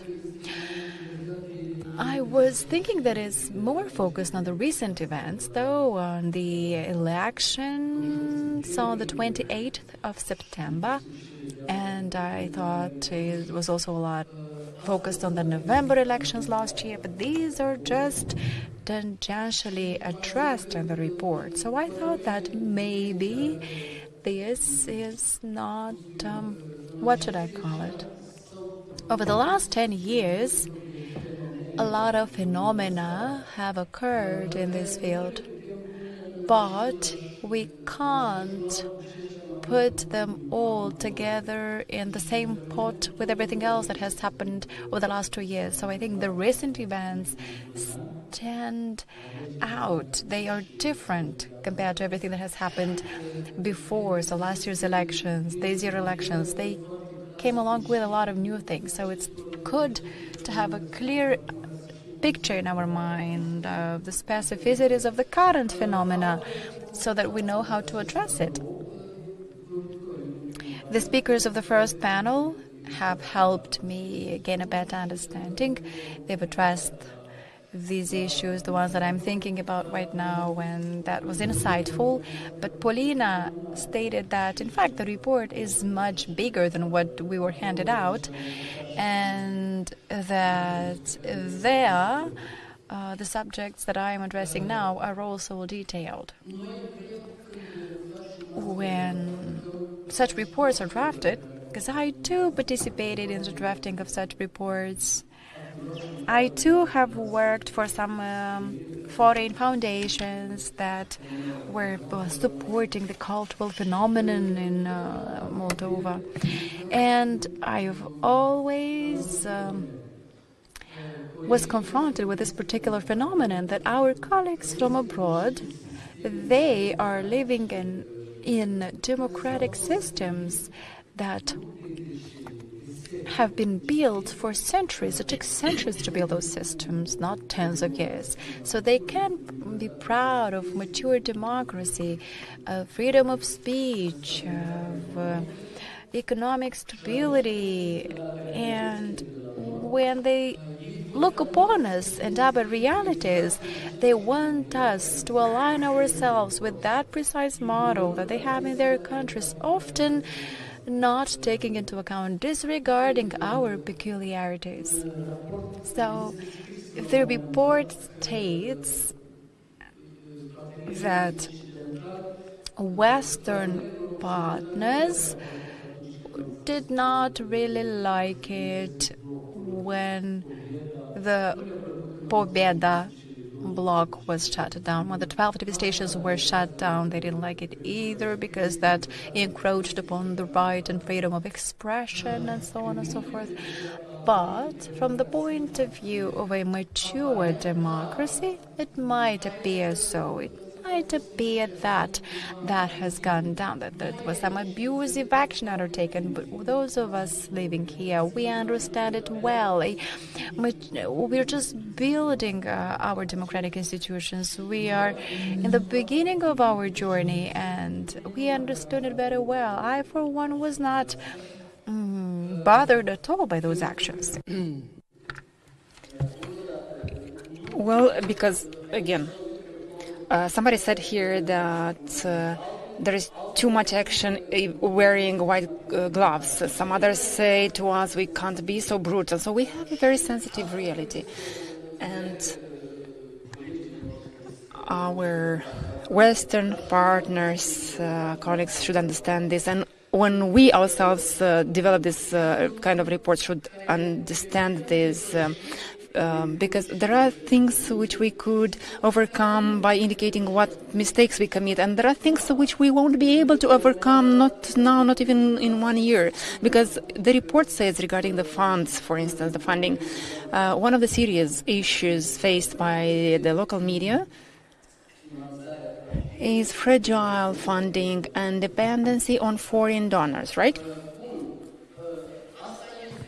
Well, this is existing, but this is a reality we've been facing for 34 years, basically. Fragile funding of the media and dependency on Western partners.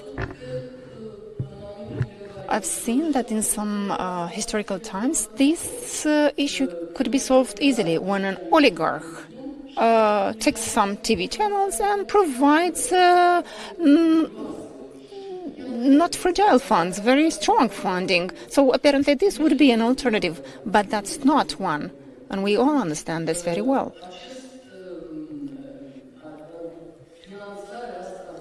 This fragile funding is very closely related to the economic situation, to the fact that, well, it happens so that we don't have substantial economic growth, because if this happened, then other mechanisms would work, including funding of the media would improve if that existed. Or given the situation where we are unable to ensure such funding, decent or solid funding, there is no other way around. We need to move towards democracy. And then how do we run this pathway? I don't see any other solutions, since we have no funds. I mean, I see no other solutions than the ones that have been very well applied in the recent year.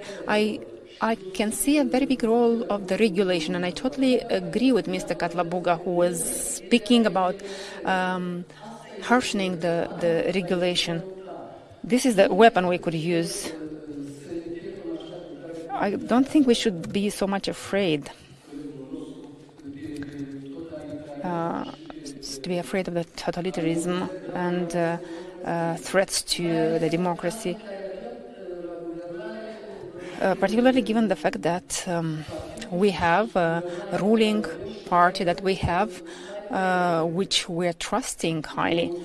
I understand being afraid of totalitarianism when we had a captured state, but now we live a different reality, and we need to be very realistic, and we need to understand that when you don't have sufficient money, you don't have other levers, unfortunately, toughening the regulations is unavoidably a weapon, a tool that we need to use. Well, it doesn't mean that we need to do that abusively, but this is one of the few solutions that we have available. Some anecdote happening at the end of the year 90 when I was working at the Ministry of Culture. The theaters, poor them, they didn't really have money to run performances, and they were very much interested in getting funding. And I had a bad idea at that time, and later on I understood it was a bad one, but I've learned a lesson from that. So I had an idea to invite to Chișinău, requesting Soros funding to ask for a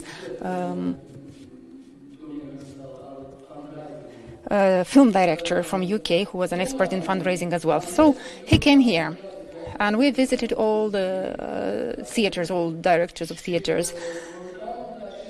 And I was looking to what was happening to him. Instead of him becoming, how to say, for him to seem understanding everything better and better, he was becoming more and more gloomy, non-understanding, because he was telling the directors, since you have no money here, take money from another line of budget. We can't do that because the law is not functioning, or sponsors don't want the public to know that these institutions are sponsoring us. And then the other film directors, so the directors were saying, we can't do that. So in the end, that director was totally disoriented. He left, went back to UK, and he had to submit a report, and he never did that. And I was so acknowledging to them. He didn't send that report because he could be writing some formal things in there, saying you should do that, you should do X, Y, Z, things which could be impossible for us to do. So he didn't do that. He was sufficiently decent not to do that, and I respected and understood him for that thing.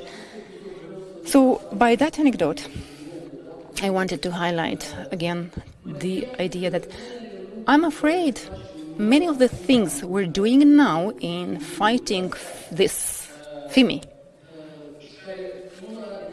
and this might appear abusive to some people in West. I'm afraid that our Western partners at a certain point will have to borrow them from us and to learn from us in doing that. And after having listened with a lot of pleasure, Mrs. Karaman, Mrs. Vitsu, Mr. Boțan, Mr. Katlabuga, I liked to see that they understand very well what's happening, what they have done, and what still needs to be done. I think there are people who could provide consultations to our colleagues from the West. Thank you very much, Mr. Chianu. With regards to some colleagues from the West not understanding us, I think you're not the first one who faced such a not understanding. I remember in the university debates when you were coming up with an idea about how to stop the bad things. They were telling us, you've been growing in this kind of environment. That's why you are using these punitive measures. In the West, we are using different types of methods. I think our colleagues from the West also understand how much the seriousness of the problem was underestimated. I mean, the problem of FIMI. Particularly being in the face of how the actors of the FIMI act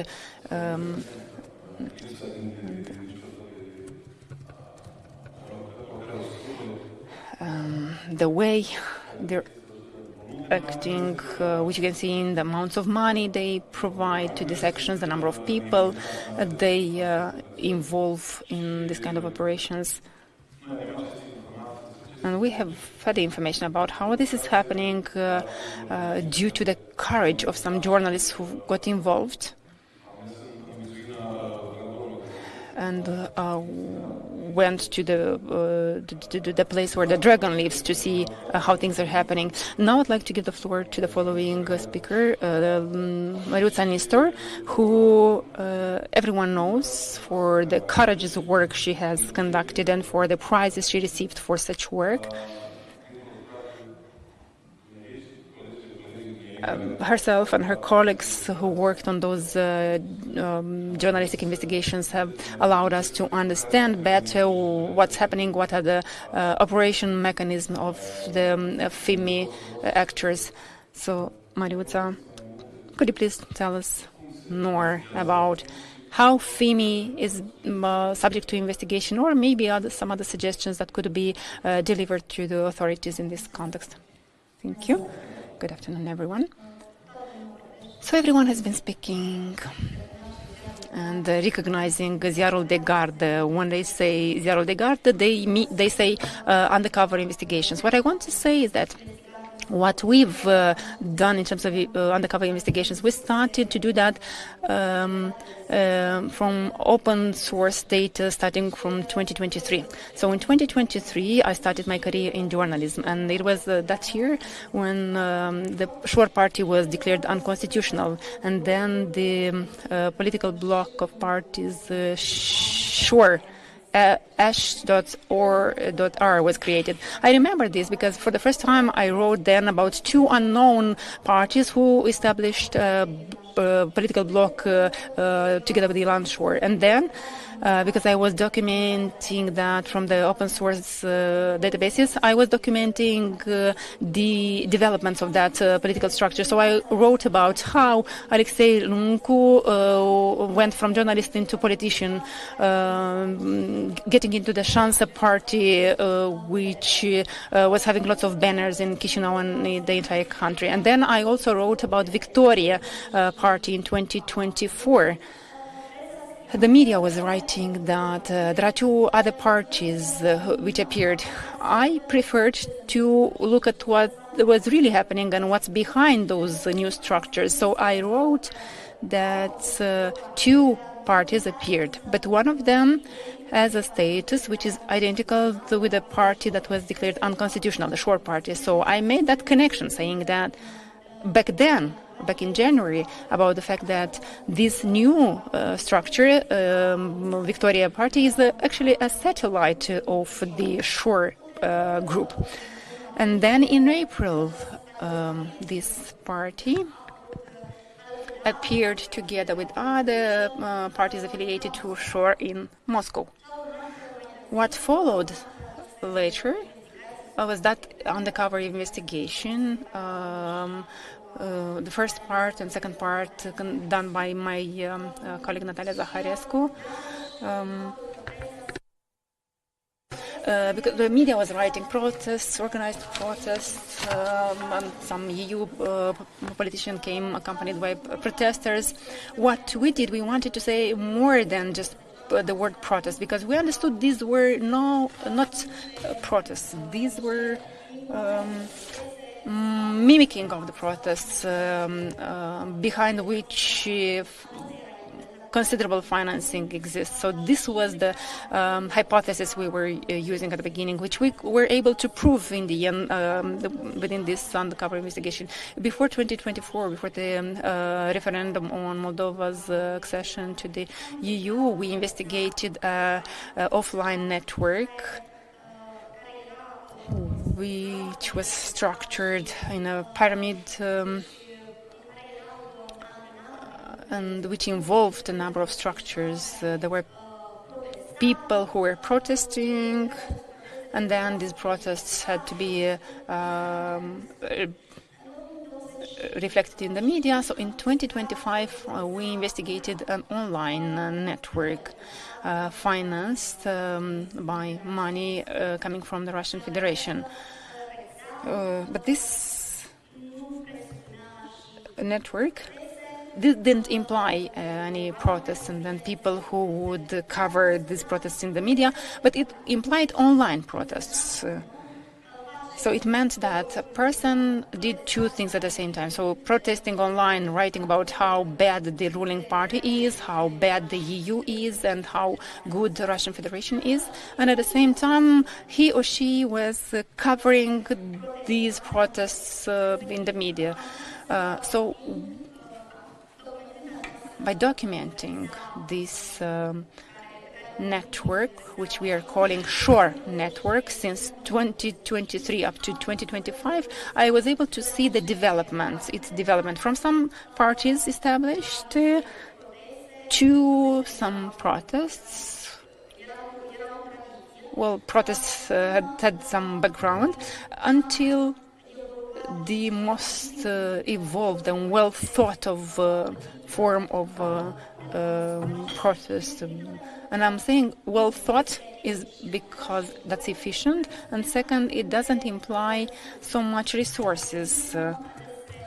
If we speak about the fact that the protester was paid, as we showed in our investigation, serving the interest of Moscow, was paid on a monthly basis for being loyal. So he was paid with amounts between 2,000 lei and 5,000 Moldovan lei, or the president of the primary organizations. And then they had to also pay the people who would cover in the media this event. So in 2025, we've seen that a person who showed their dissatisfaction dictated by their leaders from the Russian Federation. So he was accomplishing two duties, but was paying less than the protesters in 2024. So we were able to document how the paying methods evolved in 2024. Originally, the money were sent by airline or landline, around 9,000 euro or dollars per person.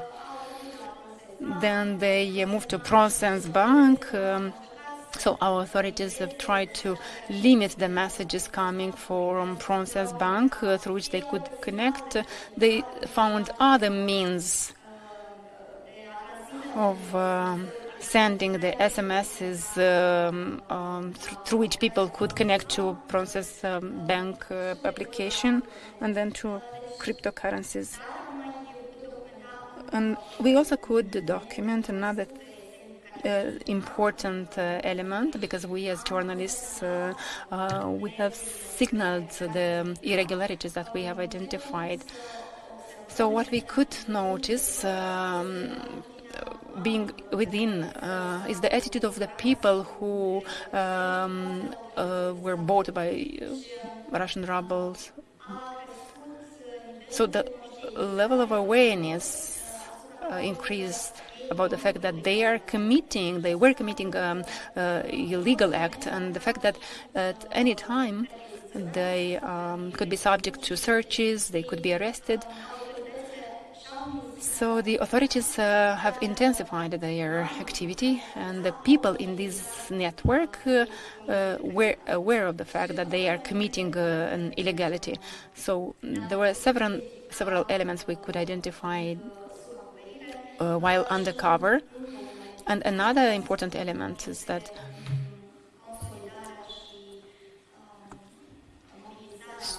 strengthening of the capacities of the stress and mobilization of the media, because Zero de Garda published this investigation, but this wasn't just limited to the public, to the readers of our newspaper, but the public of other media outlets, which has facilitated the dissemination of this information. Then this led to some processes in the society about mobilization, awareness, and others. Thank you very much for your attention.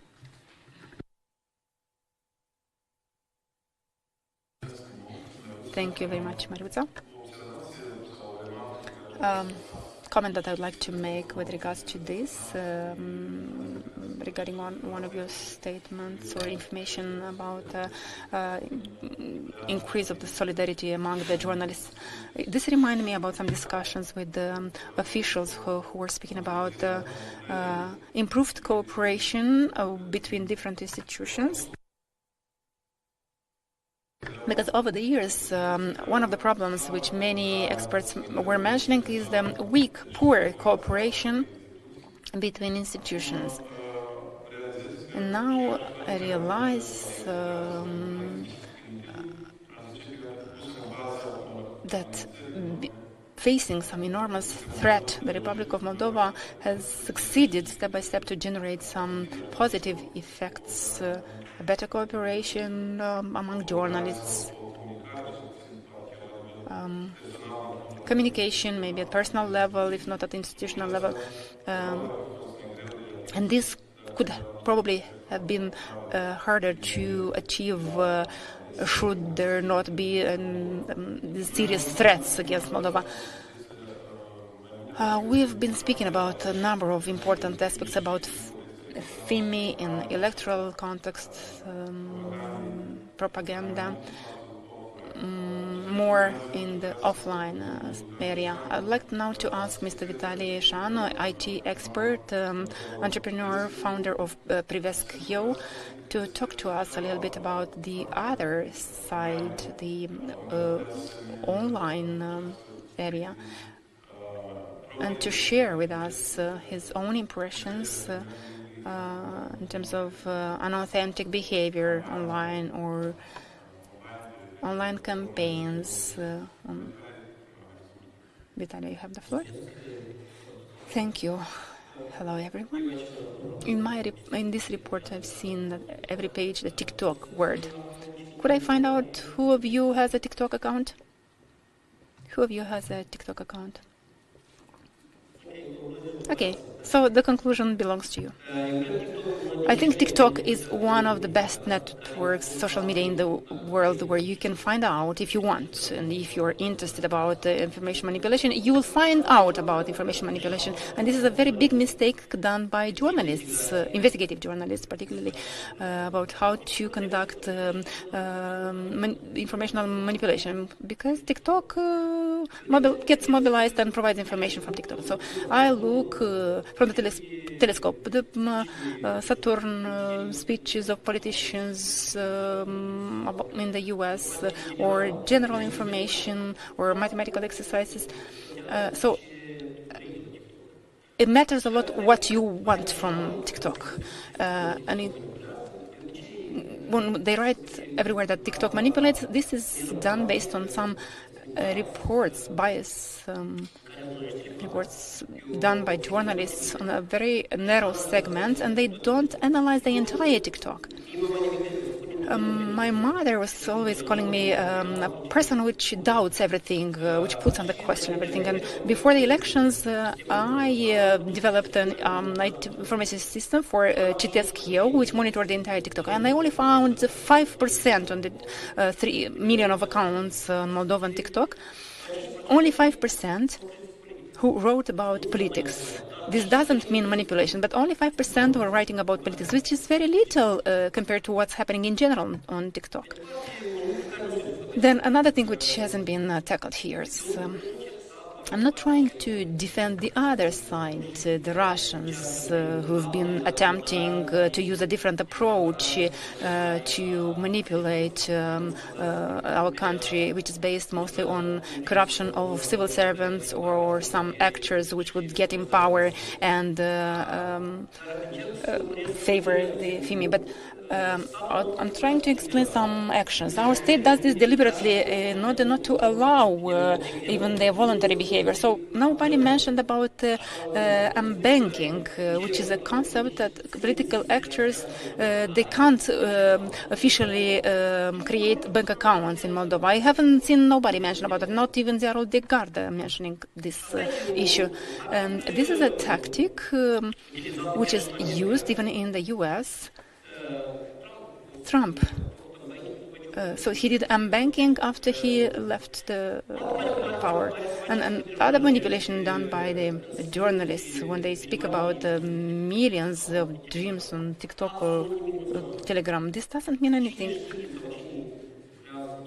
Those who work with TikTok or those who know how views count is done, this doesn't mean anything.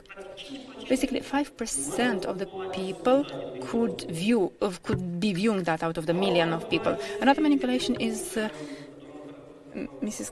Karaman at the Constitutional Court. You mentioned that CEC was attacked millions of times, and Mr. Beniski, I think, asked, "How did you resist to that? Maybe this data was manipulated." Technically speaking, that's mocking. That's maybe this costed $10, 10 additional dollars spent by Stisk in order to counteract those attacks through Cloudflare, which is an international firewall protecting everyone. So it doesn't mean anything, but this misleads other political players that something is happening there, which is unclear. What else did I want to say?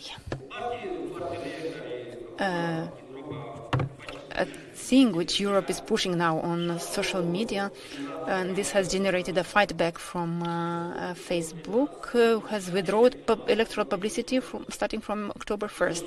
I think this is a very bad thing, because until now CEC was able to monitor what's happening there, and now electoral actors will find other ways, influencers. It will be even harder to monitor that. I think this should have been left as it was, and asking TikTok to do the same, provide a permission for institutions to see who spent and how much they spent for ads. Another influence which was overlooked is that a lot of manipulation is done by Mail.ru and Yandex websites. So we could look into Komsomolskaya Pravda. This is not so serious, but Mail.ru and Yandex.ru, so half of the Moldovans have accounts in there, and they go to read their emails, and the Russians show anything they want in there.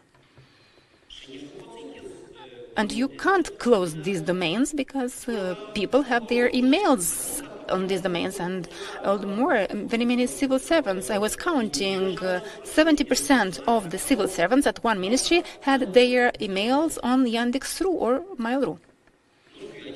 So I don't know what has to be done with regard to this, but I think it's the biggest informational manipulation done by Russia, rather than other websites or Telegram, or which don't do so much. Another issue which hasn't been discussed is foreign actor, an NGO, which conducted the monitoring of TikTok, and they developed a report. And I think this is very bad from the point of view of the state, when a foreign actor influences the elections, even with a report. Maybe that's true, but they have no accountability to our state. And that's very bad, because that report could be manipulative, because they didn't provide the raw data where anyone could check whether that's true or not. They just drafted a report. I was speaking about the report. I'm not sure. Watchdog knows more about that report. So, about which CEC mentioned it a lot in their discussions. I agreed with the fact that Moldova made very good steps in counteracting Russia's influence in Moldova, but we shouldn't forget that Europe is doing the same, but maybe using different tools. But manipulation exists everywhere. While being a student, I think I developed 30 newspapers and then online TV and then platforms. So I haven't seen any TV channel which is not manipulating or any platform which is not manipulating. And I can explain you how they do that. Exactly the same situation happened recently. The director from BBC the day before resigned. And but in Moldova, this is happening for many years and nobody has resigned because of that. I've seen at this table only one party. I haven't seen the other part, the other side of the manipulation, how soft power is being attributed in Moldova. Because in order for us to understand where we are, we need to see several perspectives, several viewpoints rather than just one. Thank you, Vitaly. And Privesc Eu is also manipulating? When Privesc Eu broadcast, Privesc Eu is manipulating, providing a voice to somebody else, or we had requests not to broadcast somebody. When you broadcast the Ilan Shore Congress, that's also manipulation. Yes, I agree. Because you provide a platform for their voice. Yes, I agree with that. I wanted to leave this debate to continue, but Vitaly, thank you very much. I will encourage if somebody wants to make an intervention, Angela or somebody else, please. So we have another speaker. I was afraid he would leave because he had another commitment in a different event, but Andrei was so kind to come back in the second panel as well. So Vitaly, thank you very much for this standpoint of yours. The remark about the fact that many subjects have not been covered, we accept that because, as we said at the beginning, we haven't managed to cover 100% of the issues as we wished. And as Polina was saying earlier, in the study, at the end, there were around 70 pages, but we were imposed to cut off and to reduce it to 40 pages, which was more difficult to do than actually writing the study itself. So we admit that many subjects haven't been explored fully. And now I would kindly ask Mr. Coraru, expert in public policies from the watchdog community, to share with us his vision about the subject of FIMI in elections, particularly funding and online. I think my speech will be the opposite of the previous speech, I believe. I have recently started an activity that I call an experiment, but it's not a scientific experiment. I've created an Orthodox account on TikTok. So there's a girl whose name is Irina. All she's interested in is Orthodoxy, and she only likes Orthodox content.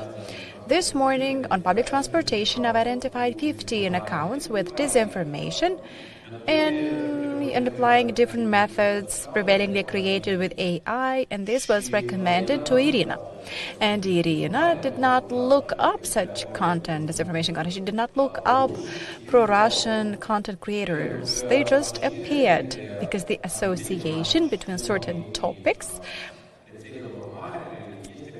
the algorithms in big networks, that's how they work. They make these links, and that's really clear. The more you keep a person on the platform, the more you can capitalize on that, and the interest to amend algorithms so that they are more transparent, well, that is not the case. This square has identified 9,000 posts on TikTok, more than 90 million views, summed up, that contained fake information about elections in Moldova, and that in September alone, 90 million views.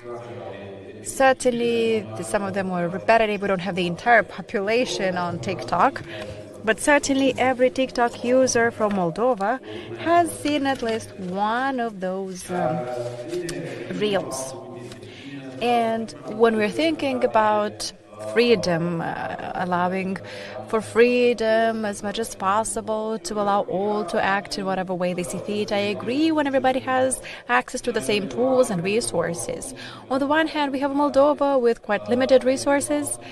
Out of 400 initial accounts that the police has found on TikTok, more than half of that were eliminated by the network itself and different flaggers that we've been having discussions with. And I should say there's a more formalistic attitude when it comes to press releases regarding hundreds and hundreds of accounts that we don't see. Where are the hundreds of thousands of accounts that were deleted? And I will reiterate, I will echo the previous speaker. What were those deleted accounts on the Moldovan space? Show them to us, though, the TikTok ones. The TikTok states that those are the ones that have impacted elections in Moldova. And that's when we can see that, in fact, TikTok has responded to that. But there are two press releases from TikTok that are similar to all the other elections-related press releases that they issue, especially regarding the ones in Kosovo. They've only changed the numbers, and that's it. And then there's a Telegram platform. And the owner of this platform, stated that special French services asked him to influence elections in Romania, Moldova, Ukraine. I don't know when elections happened in Ukraine, but that's when he was asked. And he has been non-responsive to the civil society and state institutions of Moldova. And speaking about Telegram, it's not about information dissemination that much. It's about recruitment. It's about management of corruption networks. It's about the management of recruitment and management of disinformation networks. So there is no if it wasn't for Telegram, there would have been no Shore network. And that is absolutely clear. The lessons that we control out of this in the public space every Friday, there's 1 hour of Russian narratives on Telegram. And you're supposed to, so there's something that is recorded, your presence is recorded, that you are there, that you're attending. So that's part of FIMI in 2025 in Moldova.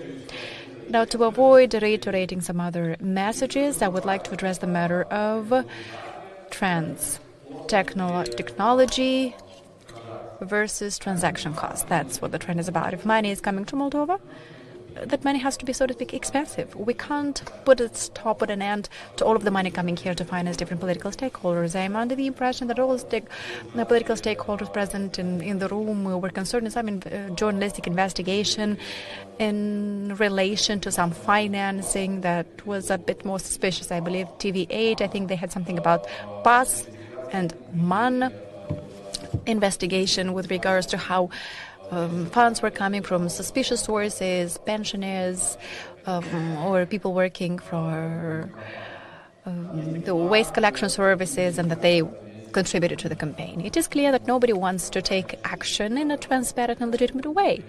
That's why we need a framework, a legislative framework that is punitive enough, that provides for penalties, for enough penalties to be yielding results, and liberal enough to not get in the way of political parties, especially small political parties, and their participation in elections. And then disinformation is increasingly cheaper.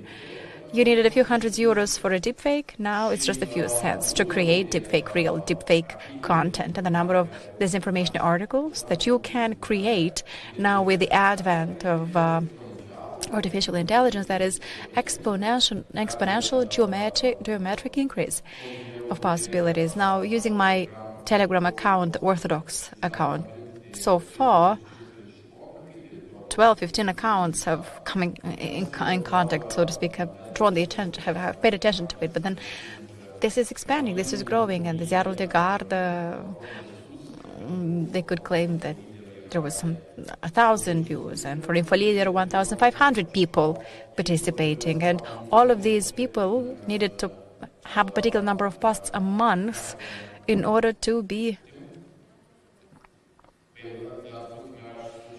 You also stated something about the south and the north, but the other person is not using the microphone. So altogether 200, and each and every one of them 200 by 90, that's the number of fake posts by info leader alone. As for, well, there's mig.com website, for instance, that can create posts like this in an automated fashion, and it can create just hundreds and hundreds. Every image, you can take any image and make it animated using artificial intelligence apps, and you can also add some text with artificial intelligence, and you can just post it on any platform you wish. It might be harder for platforms like Facebook, but all of them are allowing such automated features. So when the cost of transaction is very small, this information can only be expected to increase. I can only expect exacerbation of this phenomenon in the near future, especially if we take into account there are more and more stakeholders who might be interested in this, especially Moldovan citizens in the Transnistrian region. And the third trend that I see is the weaponization of democratic mechanisms around election times. We've seen the fake observers who should have allegedly identified something, and then we see on the observers market some new faces, and without providing very well written financial statements, they just come around and engage in observation that, well, at the end of the day, was not that negative. But out of what I've seen, again, out of the information publicly available, is that many of the companies that allegedly funded these legitimate people, then they stated, no, actually, we did not fund that. So we don't see the end of it. Where does it go? Especially if we're thinking of some legal gaps, legal issues. What do we do with different organizations from Eurasia all the way to the Boțan Foundation and some other organizations that are not reporting where they are taking the money from and that are working in lack of transparency in the electoral space. And the other trend that I also see coming from forth around FIMI is the harnessing of vulnerabilities, tapping into those into vulnerabilities regarding social issues. What are those social issues? Political issues that have been around for a while now. Well, we do understand very well the role of religious organizations in this campaign, and we also realize that for local elections, the position of a priest in a village can be decisive when it comes to what is happening in that village. So we don't have very well established mechanisms. It's only that they are formally prohibited from engaging in or from choosing a side in elections. And there's also a person, Bishop Markel, was imposed a fine of 3,000 lei. And therefore, the room for FIMI in Moldova is only increasing and not diminishing. And given that we're on this path towards joining the EU, the stakes are high for the Russian Federation as far as Moldova is concerned, and that is indicative of the fact that FIMI will be focused not only on electoral processes, but even beyond that. And the last trend that reserves a lot of our attention is the fact that of late we see a lot of disinformation about the Republic of Moldova in the Western world. If you remember well, when it comes to those Matryoshka networks, Pravda, Doppelganger, that was not supposed to be meant for Moldova. There are plenty of X or Blue Sky users, and there were millions of views of such information material, and that is, I believe, because of Moldova's path towards joining the EU, and the agreement would have to be ratified by national parliaments. And if there is no support for ratification from the citizens of the European Union, that might lead to backlogs, or to, for instance, as the Netherlands with the DCFTA and Ukraine, as it was the case there. People would stand in the way of that, would disagree with that. And I hope we can further engage in honest discussions, starting with open questions. Thank you, Andrei. I believe that people here might have a question or two about the issues that were raised. There's quite a broader range of views and positions that were brought to our attention. I would like to thank all keynote speakers and to announce the Q&A session. If there's any questions to be asked, as we can take 2 or 3 questions at once and allow the keynote speakers here to answer them, because unfortunately some of them have to leave us any moment now. So somebody in the room, introduce yourself before you ask the question. Ion Bulgak here. All of the information that was conveyed to us by this panel is true about the influencers, about the channels, about humor used for propaganda purposes, and many other things. What we are missing, though, is the fact that we're not admitting, we're not recognizing that this is not a one-sided phenomenon. It's not unilateral. And these are tools that a lot of people are resorting to, including those who are doing their best to fight against them. There are a lot of decent people in Moldova with pro-European views who are willing to follow the path that we are right now, that are not past MPs, and are concerned about over-regulating in a restrictive fashion the media space. On this note, I believe that it is the responsibility of those who are taking on responsibility for this desideratum to communicate in such a way as to persuade those who are concerned and who believe that their rights and interests might be affected by certain actions. My point of view is that the solutions that were mentioned by this panel, well, these solutions are not actually uprooting the problem, I'm afraid. This is fundamental, and Mr. Iașanu has underscored plenty of things worthy of attention, but Mr. Postiuc spoke about political parties. I have to report on their financial situation. Yes, we do that, we pay attention, we do understand that that is important. Concurrently, the shore guys, and Madam Nestor certainly understands this, that they have tens of third-party accounts that hundreds, thousands of euros are spent on per post, per messages every day. And the fact that the Czech will do something about Platforma Da or MAN or somebody else to report again and again and again on how they spend money on elections, it doesn't mean that, even if you do that, it doesn't mean that the messages offshore will not reach out to people, will not reach their people. And we know that these tools work. And for instance, Blocul Alarmativa, this block, is one where we've had tons of notifications of writing, but during the electoral campaigns, nothing was done about that. And then the Zona Libera page, again on Facebook. It's not even TikTok or Orthodoxy or something. These are pages, accounts that have huge budgets behind, and they're pushing forward a particular political agenda. We are pretending not seeing this. We just speak about one side of the coin, but then, and what I wanted to say that every time, and every child understands that the tool, as in you can use a knife to cut a pie and you can use a knife to kill a person. And this is with debates like this, that's what we get to at the end of the day anyway. So what will we go for? What approach will we go for? Is there a way to reach national consensus regarding this matter without feeling that just a part of the society is having their interests catered to?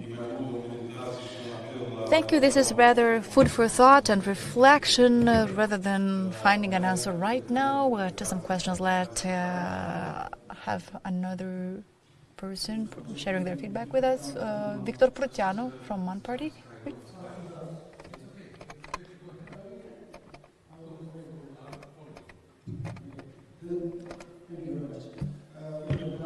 Victor Proteanu from MAN Party.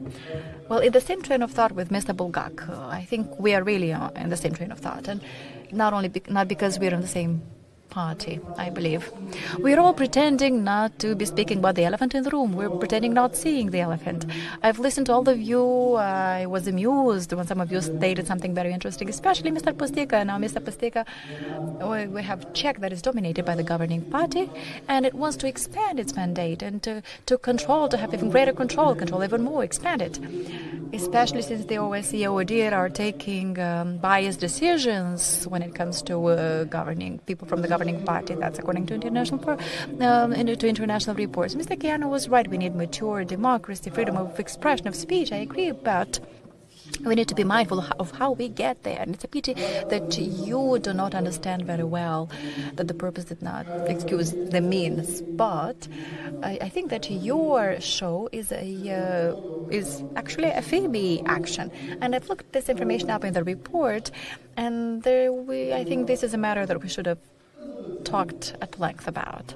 Let me provide specific examples. There was a page, Moldova Stat Liber, on Facebook. 15,000 euros spent before elections. They were denigrating MAN and praising PAS.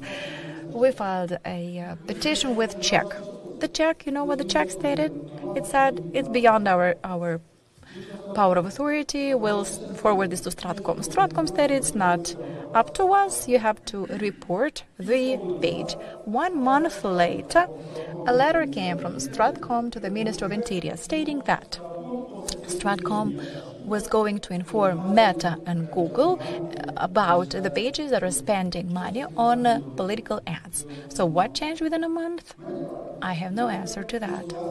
And then there is a situation, for instance, a banner of PAS. For 4 years it has been up. We've informed Czech that expenses were not reported. No, Czech did. It did not answer. Czech, the Central Electoral Commission. 5 months have gone by. We've informed the police. The police says if they did not respond, it means they refuse to respond, take them to court. So that would be unequal treatment to political parties. And what is more, we've all forgotten about the 10,000 Russian soldiers that the NATO has addressed and that the Romanian president, Igor, addressed as well, stating there is no risk whatsoever. But the president of the country, the prime minister, the speaker of the parliament would go around and say that there's going to be a war, that 10,000 Russian soldiers were going to come all the way here. Isn't that a FIMI narrative? These are things that I have not seen in the report, but that are out there. Madam Nistor has also made an interesting remark about disinformation. The governing party is bad and EU was bad. Are those the messages? Are those the narratives that I have quoted? That was a quote. It's not what I was saying. I was quoting something that we were being said. You know, there's an NGO watchdog. During the electoral campaigns, they were saying that Ion Ceban was bad and the MAN party was bad amid the electoral campaign. Wait. Those were sponsored messages on Facebook. Hundreds of euros paid for that. When we reported it to Czech, Czech said, we can't do anything about it. It's not regulated. So this is what an NGO is doing, that is not publishing its financial statements. And we don't know how much they are spending, by the way. I've just looked it up, Mr. Curararo, your website, your report, financial statements for 2023. There's nothing from 2024. We don't know how much you're spending. And then you speak of standards regarding transparency and so on and so forth. And Mr. Curararo, while we're at it, are you not a FIMI agent if you're influencing decisions of embassies? I think that's what Valerio Pasha stated. Aren't you a FIMI agent? Maybe you know better. Maybe I think you are a jack of all trades. You know about everything. But I think that the most important FIMI agent in Moldova is the current government, the governing party. So we pretend that we're not seeing it. I mean, we're speaking about it, but it's just one side of the story. And I want to listen to the other side of the story. It's unfortunate that the Czech and an MP are making references to regulations that are proposed by the head of a law enforcement body, so which means we want to make rules even stricter in Moldova. And as my colleague stated, this will not influence those who want to do harm. That'll have repercussions onto those who want to work normally and report normally and are reporting normally. And that's what I find to be regrettable. I don't want us to pretend that there is no elephant in the room. Let's have a good look at it. If I may attempt at a summary of your feedback, we have to have our eyes wide open and see all the stakeholders on the information market and to have a clear understanding of who is positioned how. And in your report doesn't say anything about the fact that Czech is dominated by the governing party. And the Audiovisual Council is too under political influence. And that is not mentioned, perhaps because the report did not put emphasis on an analysis of those bodies that you've mentioned. But it's very important for you to mention that. It's a mapping of the FIMI enablers and incentives. So we are looking into those factors that are favoring, encouraging an environment for malignant political stakeholders to find a way into the minds of people, to make people take action in a particular way, in most cases with ill intent. But I'm trying to make a transition, so to speak, to Sky. And yes, I apologize, but I have to ask you to be as brief as you can so that we can move on to panel 3. And we all have to do that. Intervention to follow. So my question is around, I have a couple of specific questions, actually. One is, in this last election, it appears that some of the cross-border funding, illicit funding, went more into information operations, like the kind of info leader operation that Zaudegarda has reported on, rather than the sort of large-scale vote buying that we saw in 2024. And I would like to know if the panelists agree with that, or if I'm missing something on that. And then I think a second, and this is also kind of a specific question, and maybe particularly for Mr. Postica, this question around if you have coordinated inauthentic behavior, which we've talked about a little bit on this panel, as well as on the previous one. What is our current legal framework for dealing with that issue, particularly when it takes place overseas? Thank you.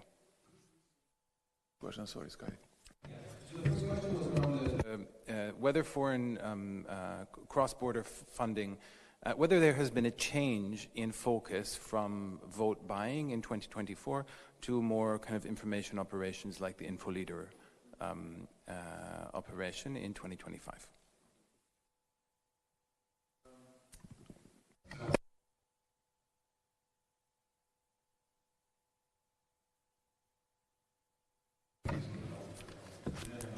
Translation. So the question as to whether the nature, the focus of cross-border financing changed, to put in other words, so shifting from voter buyout, so to speak, buying votes from voters, whether it was focused on other tools, or whether the focus shifted to something else. Our opinion on the basis of the discussions we've engaged in was that what changed was the transfer of funds. They've started using tools that were less transparent, that were not easy to notice, off the radar, like cryptocurrency, Russian banks, less focus on bags full of actual cash, and less focusing on, so to speak, on online, that is, from the outside of the country. But I think it's also thanks to the efforts of the authorities to crack down on the efforts of the stakeholders to buy voters. Maybe that is the reason, or that is why there is such an apparent shift. Is there anybody else would like to add to this discussion? I've seen a strange processes around that, but let's not put like correlation and causation in the same pattern. Most likely it was the same, but what we are seeing is more internal corruption within the shore system. Why? Because the difference in time between the presidential elections and the parliamentary elections was quite short. So they would want to keep their loyalties close and to deliver on the presidential election on the referendum better. Now the next elections in Gagauzia are close, and there we saw that the system worked quite good. We see villages with unusually high presence at the voting booths, unusually high, let's say, I don't know, electoral sultanates level of voting for certain kind of candidates. But in other circumstances, I think that people just cut their losses and got as much money as they could. And and I would link it as well as Petru did to the crackdown on the actual vote buying. There were many people who would not participate again. If we are to make a simple calculation, 30,000 people fined, even if some of them would contest it in court and then maybe get scot-free, compared to 140,000 accounts created in the Promoționez Bank, that's quite a high level of people who were at least earmarked for not participating in the next year. And again, proactive communication from the law enforcement, a lot of communication around the risks linked to electoral corruption. I think that's what did the trick. But again, we are more speculating than actually knowing in these processes. I think if we would have the possibility to do focus groups with people who were fined repeatedly, we would know better. Și poate ultima remarcă cu privire la scuze.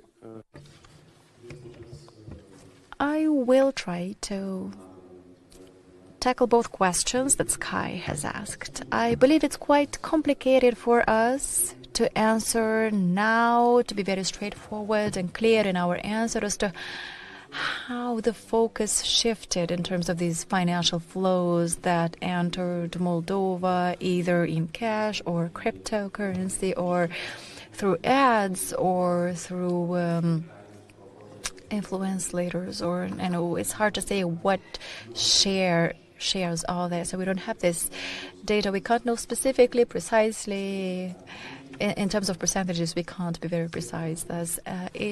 However, unfortunately, regrettably, Moldova seems to still be like a sandbox for testing out different methods, including for inauthentic behavior and conduct. And when we're trying to provide a legal definition of such a conduct, we don't have one yet. But in terms of practical examples, I believe we can find some. I would like to draw your attention to the fact that the OECD, in its report in 2025, the one published in June, it mentioned that Moldova, in terms of implementation or enforcement of the mechanisms to prevent, to ensure surveillance of political financing, that it reached 100% rate, though when it came to regulation, that was about 80% rate.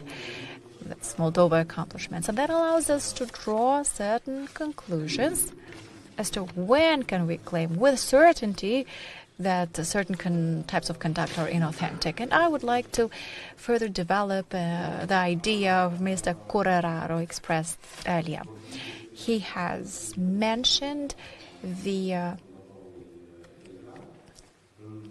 response of the Telegram owner, founder, as regards the elections in Moldova, but he did not mention some important details that I believe are worthy of mentioning, which confirm inauthentic conduct on his behalf, because he was apprehended by the French authorities back in 2024, if I'm not mistaken, or 2023. However, he made statements regarding elections in Moldova on elections day in Moldova. Why was that the case? Why has he kept silent about it for more than a year? So that, from my point of view, is an example of inauthentic conduct, because when you're making some statements, be true or false, but you act in a particular way at the time that you believe is right for that particular situation. And as regards this handful electoral commission, the commission has brought forth this case and other cases of inauthentic behavior on a number of occasions when this would stand out, as my colleagues here were saying earlier. Even Mr. Yashano, just 5% were speaking about politics. But in actuality, the message was building upon several blocks, not just politics, but other aspects that have to do with politics, like healthcare, security, social benefits, education, and so on and so forth. And when you put them all together, then you end up with more than 5%. And for that reason, when we see that specific actors who publicly acknowledge that the name of their account, as Mr. Cororaros mentioned, Irina, for instance, opened, not the Orthodox lady opened an account. So it is possible to create some accounts, and we need to see why this is possible, because this is related to email address, telephone number, and if on the same email address a person could open million of email addresses, when we speak about phone number, you could go in any shop in the Republic of Moldova to buy 10 or a dozen or 100 prepay cards without identifying yourself, and then the question is how authentic that account is. But yes, we don't have a legal definition for that at this stage. But again, I will say this doesn't mean we shouldn't be speaking about these issues when we notice them. And the right to reply, we have avoided including in this event to give names of parties, but we haven't omitted the elephant from the room. We said that we have seen 508,000 euro spent on one platform by all the actors, including third parties, including non-state actors, and out of the 271,000 were reported by the electoral contestants, and we have highlighted the positive aspect that everything that we've seen was reported, and even more. And we explained why we've seen more reporting. We haven't hidden the elephant. If somebody doesn't want to see that elephant, that's their problem.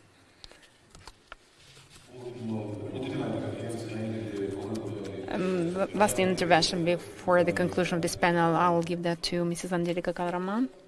Thank you, Petru. Unfortunately, Mr. Ereșanu left because he generated these discussions. I think that was a very good tactic for us to have a fighting discussions or contradictory discussions. He said that there is another side of the issue. Yes, nobody disputes that. Of course, there are different opinions.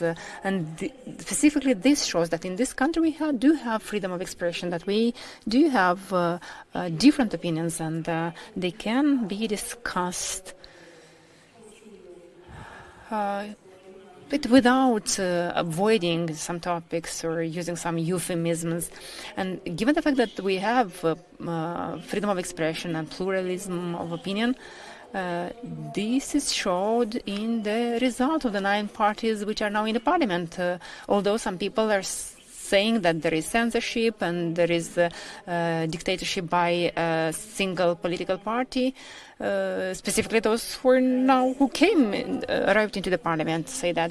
But when politicians build their campaigns not relying on ideas and platforms, but rather relying on hatred speech and calling to violence, this was the message of the Central Election Commission in that meeting on the 5th of November when it approved 5th of October, I apologize, and also the message of the Constitutional Court, and making accountable those people who want to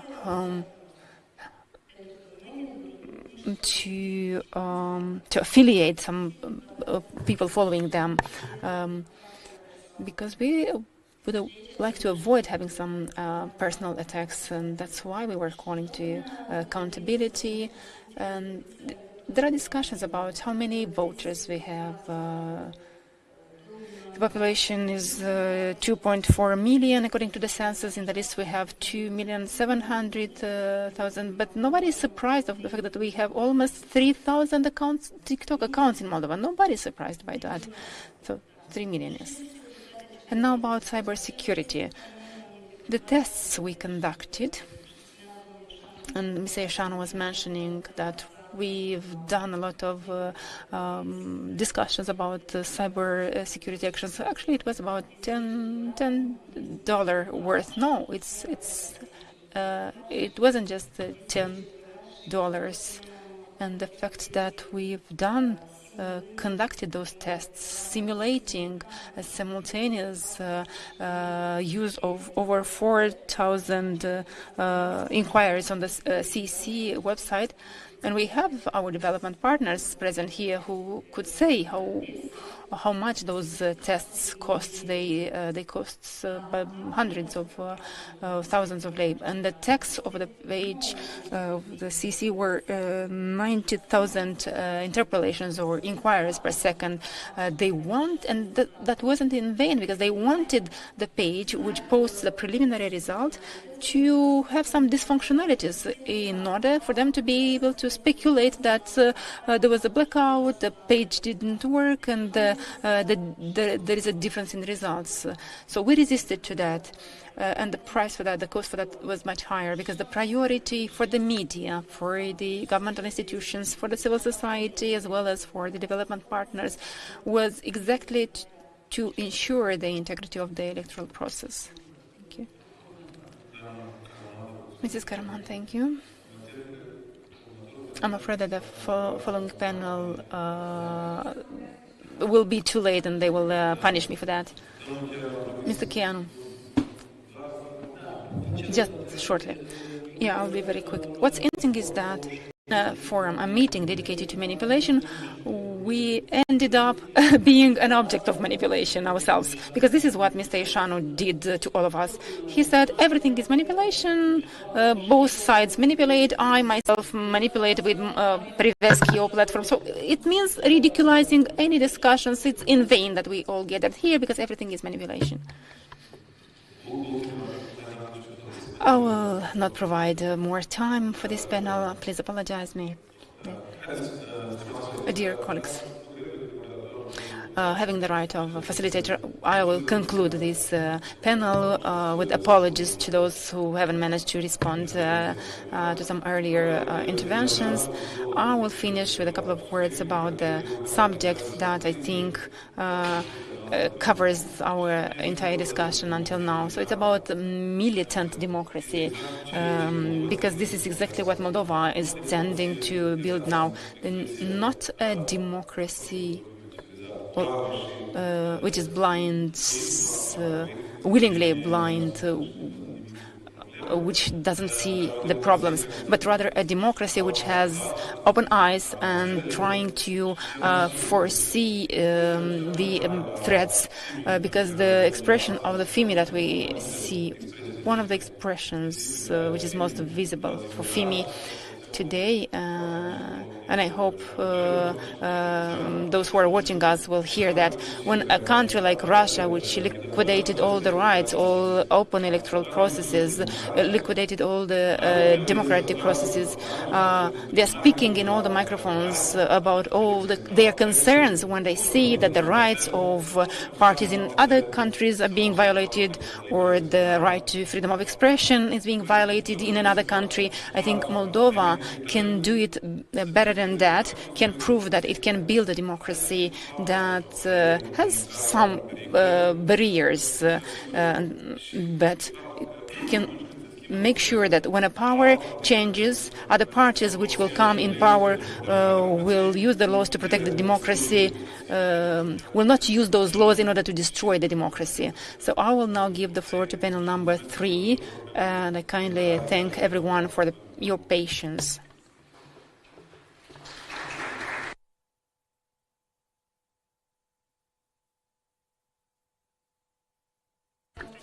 Because we're very much behind the agenda, we apologize for that, but I think we needed this space for discussions and for opinions. I will kindly invite speakers in the third panel to come here, and we will try to make it as short as possible in order not to deprive you of the lunch which was promised for 2 o'clock. So I hope you will be patient for another 30 minutes.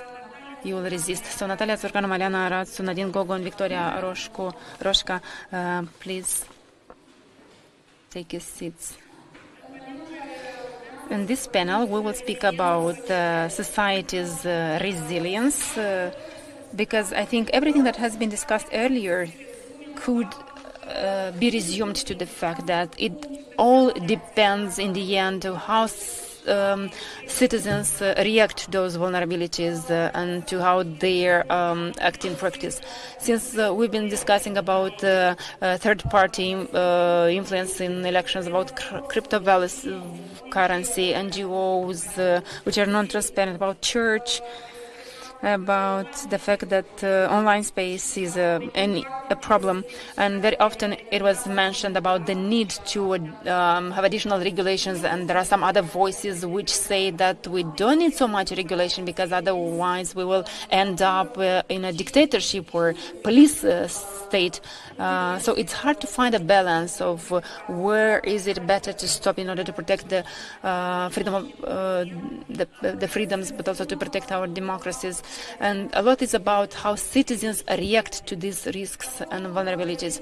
The report presents such vulnerabilities, and it shows where the society of Moldova still has to be thinking. And the report covers 10 years. It has highlighted only the issues which over the years haven't been solved, and the fact that we have been resilient in these elections doesn't mean that these vulnerabilities have disappeared. This was an appropriate reaction at a proper time where we all joined our efforts, but still there are issues which need to be addressed, and we will continue to discuss about the society's firewall, about citizens, about those who create the immunity system of this country, and when they are aware, well informed, when they understand what is disinformation, when they understand false narratives, when they have a critical thinking, they can oppose or resist to such external interference. I mentioned with different occasions that we can't control what Russia is doing in Moldova or what other countries do as interference in Moldova. What we could do is to control our reaction as a society, as individuals, as a state. That's what I would like us to discuss about, and I'm privileged to facilitate this panel where we have managed to gather some ladies with lots of expertise and lots of influence in the society. And we will start with Natalia Țurcanu, who is the director of the Continuous Education Center in the electoral area, which is a key institution in Moldova. And Moldova is a model of a country which has an institution which invests into training of civil servants and which works with citizens, with students, to inform them and to get them prepared to participate in the elections. Natalia, thank you very much for having accepted our invitation, and I will kindly ask you to limit your interventions to 3 minutes. Could you please tell us how do you see everything from the part of your institution when you speak about societal resilience? What does your institution's experience show? What's going okay and what is still a challenge in terms of citizens' resilience with regards to FIMI? Good afternoon towards evening. Thank you, Polina, for this question, for this platform of discussions, and for sharing this microphone with me. One of the vulnerabilities I would like to mention at the very beginning is the fact that the civic education lesson is always put last in the schedule at school, when everyone wants to go home and when everyone thinks about something else. Honestly speaking, electoral education, I will narrow a little bit this concept, is fragmented if we look at formal education and non-formal education, because we have a big segment of the society which, given their age, not so much given the political system where they come from, they didn't benefit from any civic education, let alone electoral or digital media education. And there are no continuous programs to cover cover for that need for media, electoral training of the adult population, which has studied in a different educational system than the current one. But even those who have studied these courses in school, there is often an impression, or there is an attitude that these are light, easy, funny subjects, and they can be left in for the last part of the day. And therefore, out of these proto-factors, I liked very much this term that I've heard Mr. Boțan using. There are the findings in the report, like the lack of trust in the institutions, skepticism, confusion regarding the competences of the institutions. I've heard today that democracy is attacked, democracy should be defended. Those of us at our center, CICDE, we always affirm that democracy should be studied or learned, and that's what we rely on with our training and research activities. I haven't listed all of these in this order because through the activities that we conduct, we intend to contribute to reach an important skill, which is critical thinking at all levels of skills, starting from the verb to know, continuing to being able, and then just being a person who has capacity to critically analyze, to think, and then we will not end up in a situation of having to strictly regulate different aspects, because this would help each of us to have a critical thinking towards which everyone is tending to achieve. Using more or less consolidated ways. So 1 more minute. Among the activities conducted by CICDE, I would divide them in 2 categories. The capacity strengthening of the beneficiaries of the CICDE courses, like teachers, librarians, who should become focal points in their communities and who have actually become focal points in their communities, strengthening their capacities through didactical instruments, tools, because oftentimes this attitude towards these courses, if we speak about librarians and teachers, it's because they don't have sufficient time, energy, willingness to prepare the materials for those activities. So our center provides to them the necessary materials, ready to use.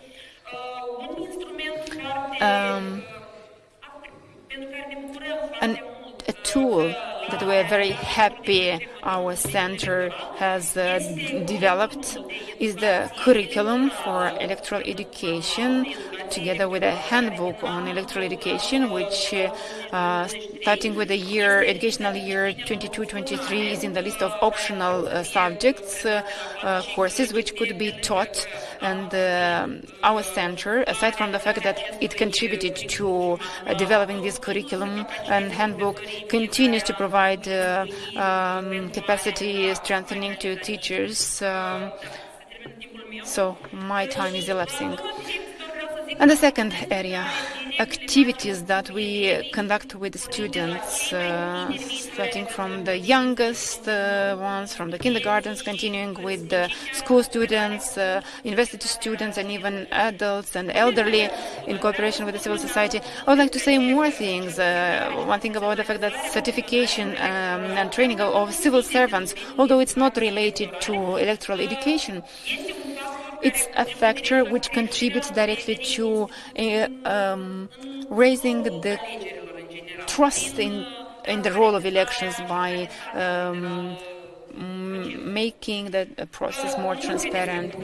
You shouldn't believe me based on my words. You should go on the website of CICDE.md. You should look at our website to look at.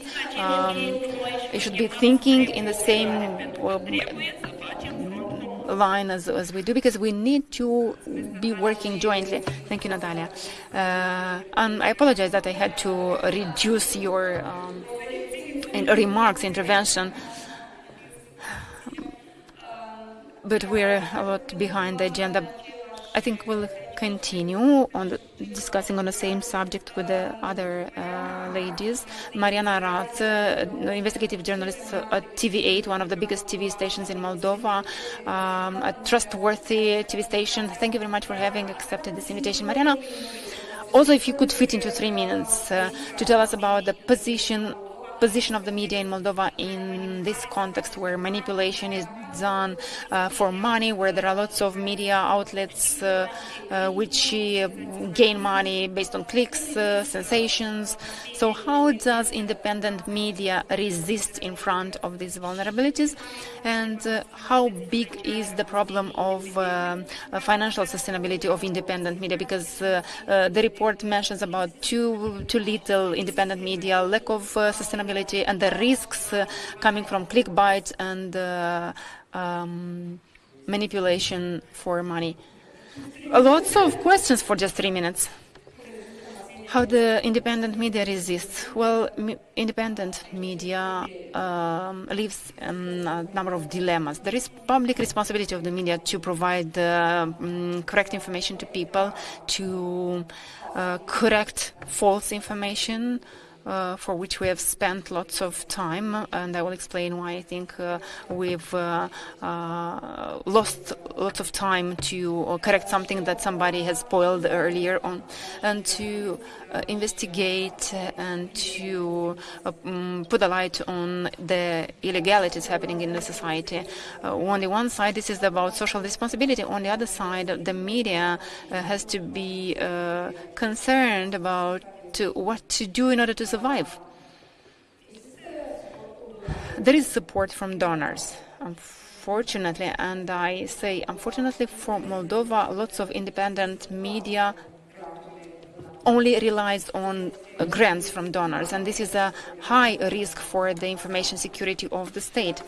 And the authorities of this country should be thinking about that. If your media depends only on somebody's decision to some other state's decision to support the media, then you could end up, as it happened at the beginning of this year, with the Trump's decision, or Trump administration decision, which has overturned many things in the Republic of Moldova.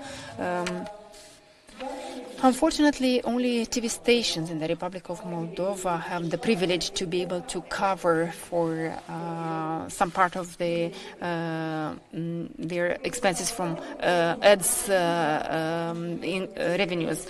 When we speak about the spaces of disinformation, which is uncontrolled, spaces of manipulation, the online space is vulnerable from the point of view of independent media, which is unable to win their existence from there. Online is not monetized for independent press. What's monetized in the online space, the most important is non-transparent monetization. So this is the money coming through cryptocurrencies, through black bags, green bags, don't know exactly what are the means, but the idea is they're illegal money to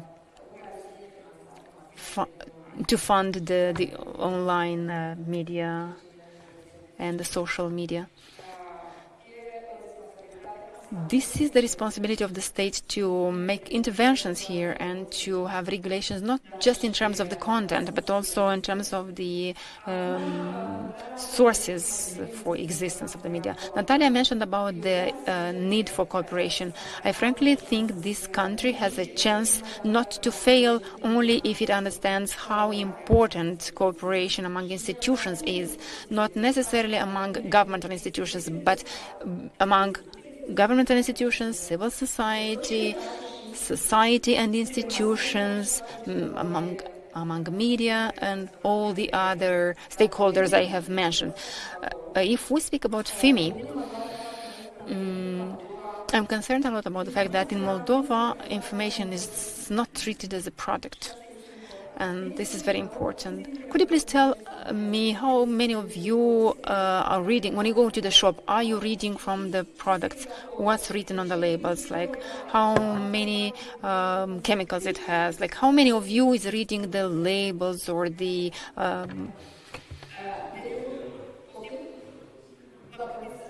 just for the recent new products. How many of you have got intoxications or got sick because of the products that you've bought in the shops? Not so many. So, why this is happening? Why do we trust the products sold on the shelves and we don't really read? I recognize I also don't read very often. And why it happens that even if we don't read what's written on these products, it's very, very rarely that we get intoxicated from these products, because there is somebody checking on those products. There is somebody making sure that what's on the shelf is not harmful for our health. But in the online space, this is not happening. I represent a media outlet. I think I exceeded my time. So I represent a media outlet, which is highly regulated because we are a TV station, we have the broadcasting code, we pay lots of fines, even though we don't have really lots of funds for minor things. And we are also a big player in online space. TV8, due to its strategy that it applied from the very beginning, we have a high impact on social media. That's how we built it as a network, having different platforms, different web pages, and this ensures a high impact. And it's painful for me to see, of course, on the online space, we have the same product, the same quality standards as on the TV channel, but we are competing with the ones who don't obey by any quality standards. Clickbait is the one that attracts because this is a nice packaging, because you are not accountable for anything you say. Nobody calls you to account for what you're doing there. And you also have unlimited funding sources in some cases when we speak about FIMI, to sponsor, to pay influencers, singers, manualist singers to distribute some messages. So this is the competition we are in. This is an unfair competition. And we have another dilemma by the end. The dilemma that a lot of the media is having, and they know how this is correct to do, but they correct for the institution, I mean, but they don't know how to do that. The standards online are very low many times. Maybe independent media, quality media, can they decrease their standards in order to be competitive with the ones online? Well, it could, yes, of course. If we could be good, could we also be bad? But does the society need us to do so? Well, this is the question we need to be thinking of. How do we want to fight? Thank you very much, Marian. I think you succeeded to spread an important message during 3 minutes. Now I'd like to invite Mrs. Nadine Gogo, which is the executive director of the Center for Independent Journalism, one of the civil society organizations relating to independent media and supporting media education among the young people. Center for Independent Journalism has made consistent efforts in the past 20 years for this purpose. And Nadine, if you could, during 3 minutes, to tell us how big is that vulnerability of media education, media literacy in Moldova, and what are the challenges that you see in the implementation of this and increasing the level of critical thinking in the society? What is not enough in our society to reach the critical thinking in order to be able to cope with or to fight FIMI? Thank you, Polina. Indeed, it's a challenge to speak in 3 minutes about your 10 years of activities, but I'll try. Mrs. Karaman earlier was saying that it's much more efficient to prevent than to counteract. And that's where we started in 2014, when we started to promote informational and media literacy, because back then and now we believe that only when we have a critical mass of people who will be thinking critically and won't believe everything they see on the screens or more recently on the telephone screens, only then the level of disinformation will reduce, because many of those who use manipulation, disinformation, will understand that it's in vain, their work is in vain, but there is a long path to go until there, because when we speak about the electoral contests, aside from education for media, activities for literacy, it's very important for us to have reactive activities when we react to dismantle the myths, the fact-checking. I recognize I haven't read fully this report, but from what I've seen, I saw that it was mentioned about the low level of media literacy.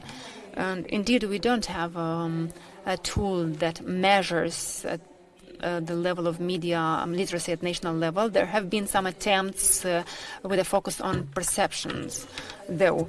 But judging by the surveys, public audience surveys, we can see that most of the population has access to the media. They do access media, and judging by the what we see on TikTok and other social media, we can see that there are very many content creators.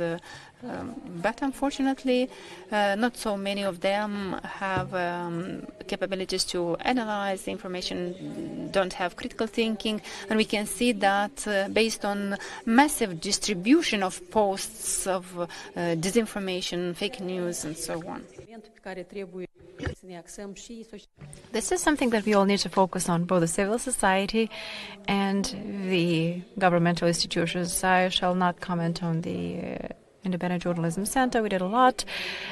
We had a diverse range, but now just regarding the mainstreaming of media literacy in the national curriculum, I would like to touch upon that. We've managed to achieve a lot in this regard. We have an elective discipline in schools, but that is not enough. So over the last years, we've been working with the Ministry of Education to integrate media and information literacy, to integrate that into the mandatory disciplines and those subjects. And I hope that by 2027, when the national curriculum is to be updated, this will be integrated.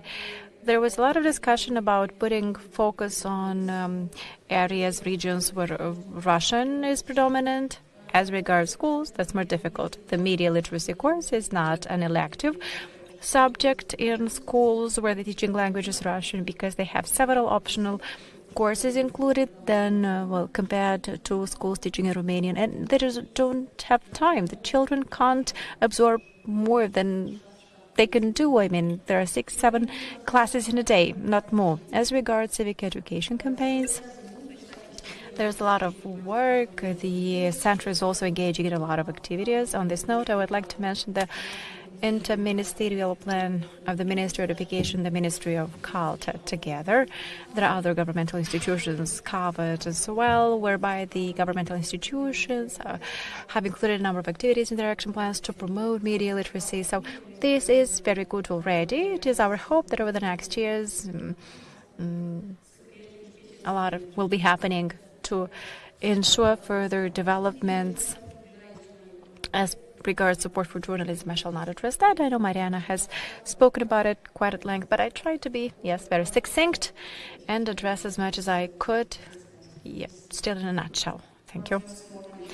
Thank you, Nadine, for your ability to make a summary of your key messages. I would like to urge you all to check out the website of the Independent Journalism Center. There are a lot of views, opinions, analyses regarding mass media processes in Moldova. That was always very useful to us at the Coalition for Free and Fair Elections. I would like next to give the floor to Victoria Roșca.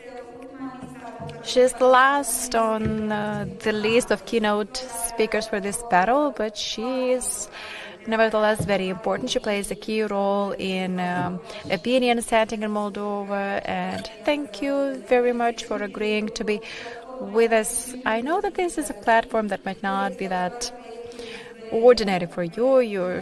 Victoria is the author of the Zâmbărele project. It's a humorous account. She's a trustworthy influencer, we believe, one that manages to convey to the society messages about resilience, cohesion. She's explaining the electoral political processes to her audience, and Victoria and many of her colleagues and peers are the new opinion leaders.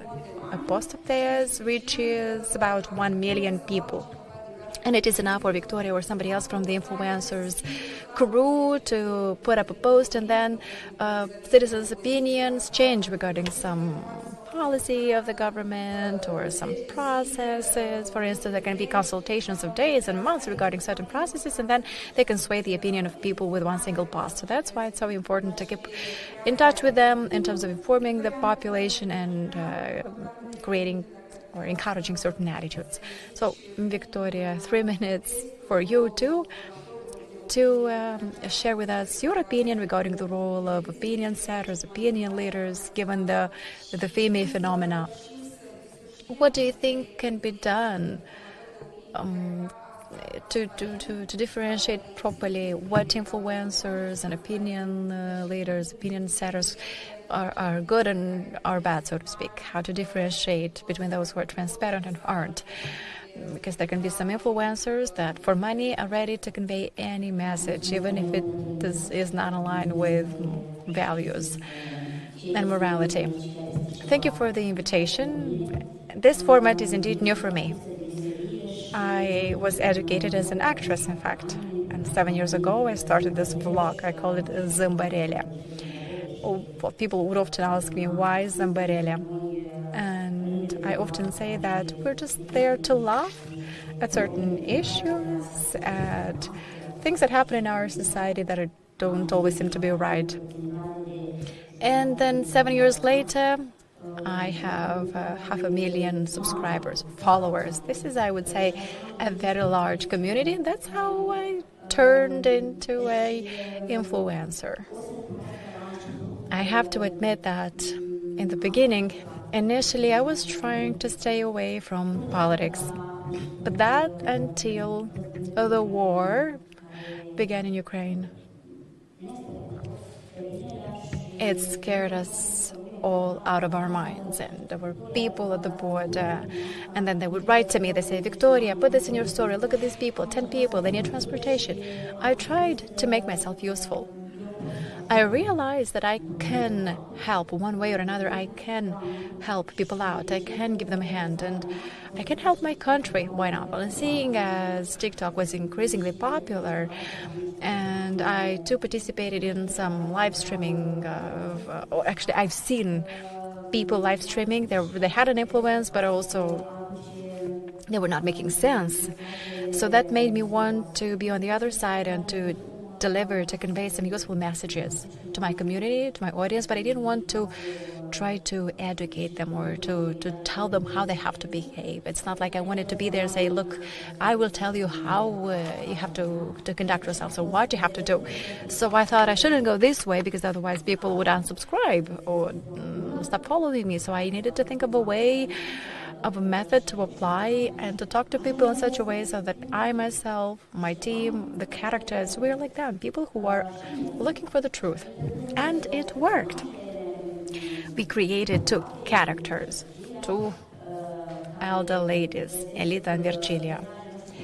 And they find messages written here and there, and they go out into the village and out into the world and tell people about a particular, regarding elections, for instance. And then it turned out that people managed to get in touch with us. So people started thinking, hey, are we going to listen to random people? Are we going to check out information on reliable sources? So in my audience, I found people with critical thinking, analytical thinking. They said, thank you. Keep up the good work. So we kept up the good work. And in this entire time during elections, as I too was a supporter of our country, of our country pursuing the EU pathway, I tried to not to tell people who to vote for, but I tried to show them what Europe is doing for us. That's what the focus was on. And thus people felt they had the freedom to decide, do I like this? Or maybe do I not like this? Do I agree or do I disagree? And I think this is natural. I wanted to feel natural for them. We're not the ones to be there and to deliver the loudest messages. But the way we're trying to talk to people is so that people are feeling encouraged to seek information in multiple sources. And I'd say we were successful. We've managed to have millions of views on our account. I think it's really followed by a lot of people. It's gathering a lot of attention, but that also means a lot of responsibility for me. A few years ago, I would just post anything that would cross my mind. Now I have to just be more mindful, pay closer attention what I post there, because a lot depends on me, I believe, because I realize that I can influence people one way or another, sway them in a particular way. So that comes along with a lot of accountability. And suddenly I had to grow up, so to speak. But I was earning for theater, for acting. And you see, as I did not have a possibility to work in an actual theater, so I started acting in the online environment. And I then decided to educate myself more. I decided to read more about the issues of interest. I was looking at who is leaving those messages to me. Then I familiarized myself with sponsorship. I never had a sponsor for my particular account, so I'm starting expanding my horizon, so to speak, and learning more. And I continue to believe in our world, to trust in our world. We have good people, smart people. I participated also in discussions where you could see this sort of a division.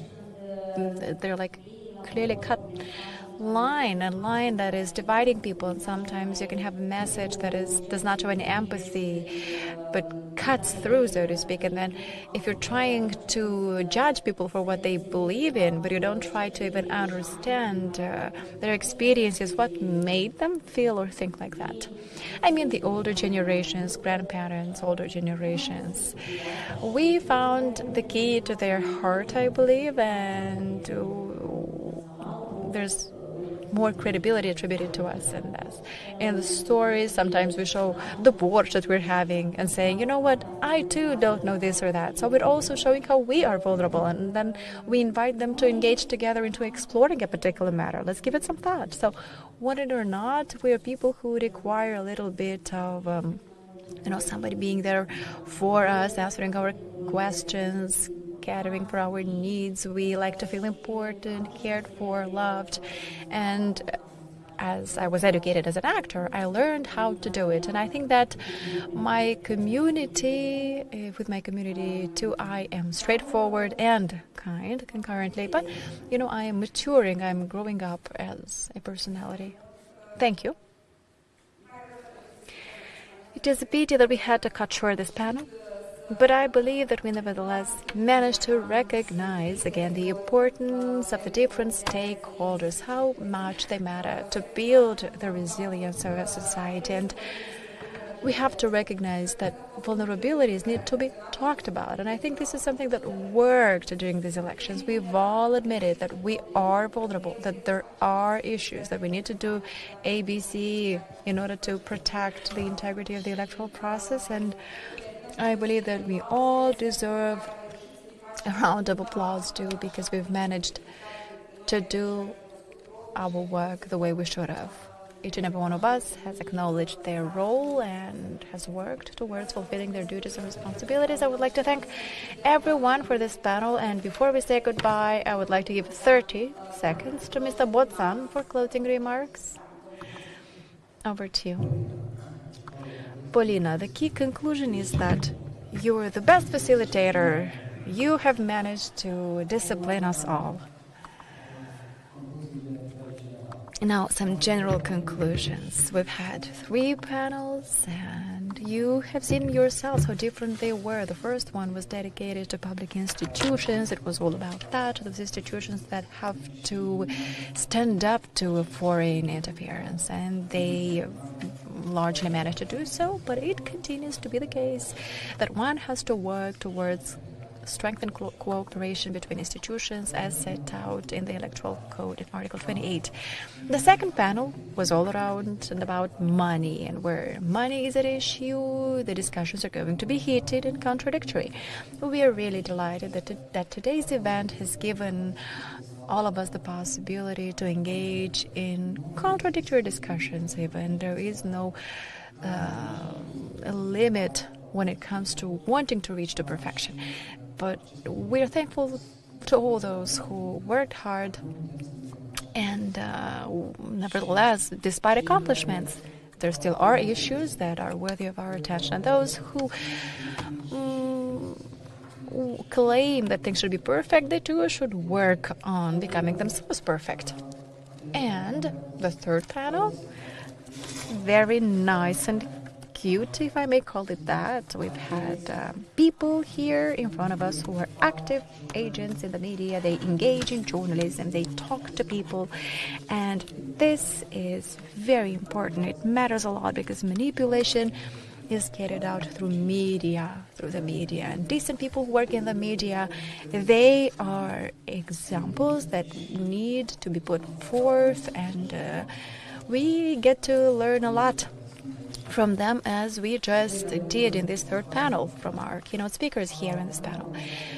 Another very important thing, this event was organized because the Republic of Moldova, by virtue of the circumstances, has become some sort of an example or a sandbox or a petri dish, or you call it, you name it, for piloting all sorts of FIMI phenomena, electoral corruption, and so on and so forth. It is surprising that Moldova, from 2023 onwards, have managed to stand and stick to its guns. In autumn 2021, the Central Electoral Commission, when there were ballot elections, well, that was the institution that applied tools that were not that developed at that time, and it did that in order to set the tone in fighting